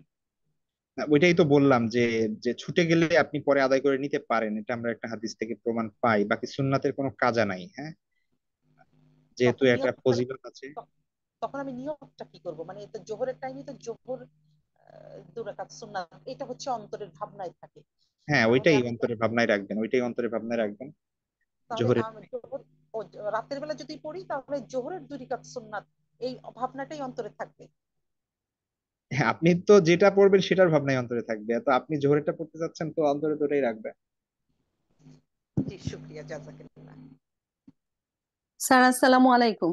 ওয়ালাইকুম আসসালাম। সব আলোচনা সব কোশ্চেন ফিকহের উপর হয়েছে, আমরা ফিকহের ক্লাস করছি না। যদি একদম এই বিষয়ে যে বিষয়ে আলোচনা হয়েছে এই বিষয়ে কারো কোশ্চেন থাকলে করেন, না হলে সময় অনেক লেট হয়ে গিয়েছে আমাদের। অন্য স্যার কোনো ওই যে বিষয়। একটা কোশ্চেন করতে চাচ্ছিলাম, যে আচ্ছা আমরা যদি রাসূল সাল্লাল্লাহু আলাইহি সাল্লামকে দোয়া করার সময় বা মানে ভালোবাসা, ওনার প্রতি ভালোবাসা প্রকাশের জন্য আমার কলিজার টুকরা রাসূল, এই কথাটা কি মানে ঠিক আছে নাকি ভুল হবে, মানে এই সম্বোধনটা করা? যেমন আমরা তো বাচ্চাদেরকে বা এভাবেও বলি যে আমার কলিজার টুকরা, তা রাসূল সাল্লাল্লাহু আলাইহি সাল্লামের এই ক্ষেত্রেও কি? আবেগী বিষয় দেখেন, হ্যাঁ। সমস্যা আসলে নাই, কিন্তু এটা আবার সমস্যাও হয়ে যেতে পারে। এগুলা ডিপেন্ড করতেছে, আবেগের যে কথাবার্তা ডিপেন্ড করতেছেন কোন সিচুয়েশনে বলতেছেন, কিভাবে বলতেছেন। একই জিনিস দেখা যাচ্ছে নর্মাল সিচুয়েশনে ভালো থাকে, আবার অনেক সিচুয়েশনে দেখা যাচ্ছে যে ওইটা হয়ে যায়, সমস্যাপূর্ণ হয়ে যায়। তো আমি তো দেখতেছি এখানে সমস্যা নাই। বাকি মানে এটা স্যার কেন বললাম যে ওই যে আমরা যে একটা হাদিস থেকে জানি, হয়তো আবু বকর রাদিয়াল্লাহু আনহু বা আমার ঠিক মনে পড়ছে না, উনি মনে হয় রাসূল সাল্লাল্লাহু আলাইহি ওয়াসাল্লাম বলেছিল যে ওনার থেকে যে কাউকে মানে ওনাকে সর্বোচ্চ ভালোবাসতে না পারবে নিজের থেকেও বা কারো থেকে, তা সে পরিপূর্ণ ইমানদার হবে না, মানে সেই ক্ষেত্রে হ্যাঁ, হাদিসে মানে। আছে যে জি। একজন পরিপূর্ণ ইমানদার তখনই হতে পারবে যখন আল্লাহ রাসূল সাল্লাল্লাহু আলাইহি ওয়াসাল্লামকে এবং আল্লাহকে পৃথিবীর অন্য সকল কিছু থেকে সব থেকে বেশি যখন ভালোবাসতে পারবে। তো সেই হিসেবে কেউ যদি বলে ঠিক আছে, সমস্যা নাই, এটা এটা আমার মনে হচ্ছে না এটা কোনো প্রবলেম। মানে এটা তাহলে বলা যাবে, সমস্যা নেই। মানে আমি কেন এটা আমার মনে হলো যে আমি কারো কাছে শুনেছি বলা যাবে, কারো কাছে শুনলাম বলা যাবে না, এই জন্য আসলে আমাদের তো জ্ঞান আমার কম, একটু আমার কনফিউজ আমার হয়ে গেছে। আমার আমার যতটুকু জ্ঞান, আমার মনে হচ্ছে না কোনো প্রবলেম আছে। বাকি এটা আমি যেটা বললাম যে এটা কন্টেক্সচুয়াল হতে পারে, এমন কনটেক্সটে বলছে যে কনটেক্সটটা এর আগে পরে অনেক সমস্যা থাকতে পারে, তো সেই ক্ষেত্রে হয়তো বা এটা সমস্যাজনক হয়ে যেতে পারে। তো জি। এমনি ইটসেলফ এই কথার মধ্যে কোনো সমস্যা যে স্যার আরেকটা বিষয় হচ্ছে যে আমাদের তো এই যে সুদের বিষয়টা, দেখা যায় ব্যাংকে একটু টাকা অনেকেরই রাখতে হয়, তো সেই ক্ষেত্রে আমাদের তো ইসলামী ব্যাংক বা বাংলাদেশে যে 9-10টা মানে ইসলামী ব্যাংক স্বীকৃত আমরা এই যেটা আছে। টপিকগুলো নিয়ে আলোচনা করব সামনে ইনশাআল্লাহ। এটা আকীদার কোনো বিষয় না, ফিকহের বিষয় আচ্ছা। আসবে, মুআমালাত মুআশারাতে সেই বিষয়গুলো আসবে ইনশাআল্লাহ। জি ইনশাল্লাহ, ঠিক আছে। ঠিক আছে তাহলে তখন করুন। জি, ঠিক আছে, তাহলে ভালো থাকবেন সবাই, দোয়া করবেন। স্যার আজকে একটু জি একটু জি, যদি সামান্য একটু বলতেন, কারণ আমি এইটা নিয়ে খুব একটা মনো মানে কষ্টে কি বা ইয়াতে আছি। জিনিসটা এমন কি যে মানে অনেক ব্যাংক আবার দেখা যায় তাদের যেটা মানে আলাদা ইসলামী উইং আছে, মানে তারা বলে যে তারা হলো যে শরিয়া বোর্ড বাংলাদেশ এটা এক ইসলামী ব্যাংক কথায় বা এক এরা কথা বুঝতে পেরেছি, বুঝতে পেরেছি। আচ্ছা শুনেন, আপনাকে আমি মিউট করে দিয়েছি, শুনেন। এটা এক কথার কোশ্চেন না, উত্তর না। হ্যাঁ, ব্যাংকের পুরো বিষয়টা নিয়ে আলোচনা করতে গেলে আমাদের 2 ঘন্টা সময় লাগবে। তো আপনি যে কোশ্চেনটা করবেন, আপনার কোশ্চেন সহজ, কিন্তু আমার উত্তর অত সহজ না। আমি উত্তর অনেক হিসাব নিকেশ করে দিতে হবে, বিভিন্ন অ্যাঙ্গেলে দিতে হবে। আহ, বাহ্যিকভাবে অনেক জিনিস হালাল, অনেক জিনিস হারাম, এগুলার এক্সপ্লেনেশন করতে হবে, না হলে বুঝবেন না এই জিনিসগুলা। তো এক কথাই বলে রাখি, সেটা হচ্ছে যে যে কোনো ব্যাংকই হোক, আপনি টাকা রেখে সেইখান থেকে একটা নির্দিষ্ট পরিমাণের লভ্যাংশ যেটা ইন্টারেস্ট আমরা পাই সেটা হারাম, এ ব্যাপারে কোনো সন্দেহ নাই। ইসলামিক ব্যাংকগুলোর ব্যবস্থাপনাগুলো কি কোনো ওয়েতে হালাল হতে পারে কিনা, বা সেইখানের ব্যবস্থাপনাগুলো, সেগুলো নিয়ে ইনশাল্লাহ আমার ইচ্ছা আছে আলোচনা করার, যেটা খুব রিলেটেড বিষয়। মুআমালাতের আলোচনায় সেই জিনিসগুলো আসবে, এই 5-10 মিনিটের কথায় সেগুলো হবে না। যাই হোক, ঠিক আছে, তাহলে আজকে এ পর্যন্তই, ভালো থাকবেন সবাই। নেক্সট ক্লাসে আবার দেখাবো ইনশাল্লাহ। আসসালামু আলাইকুম রহমতুল্লাহ।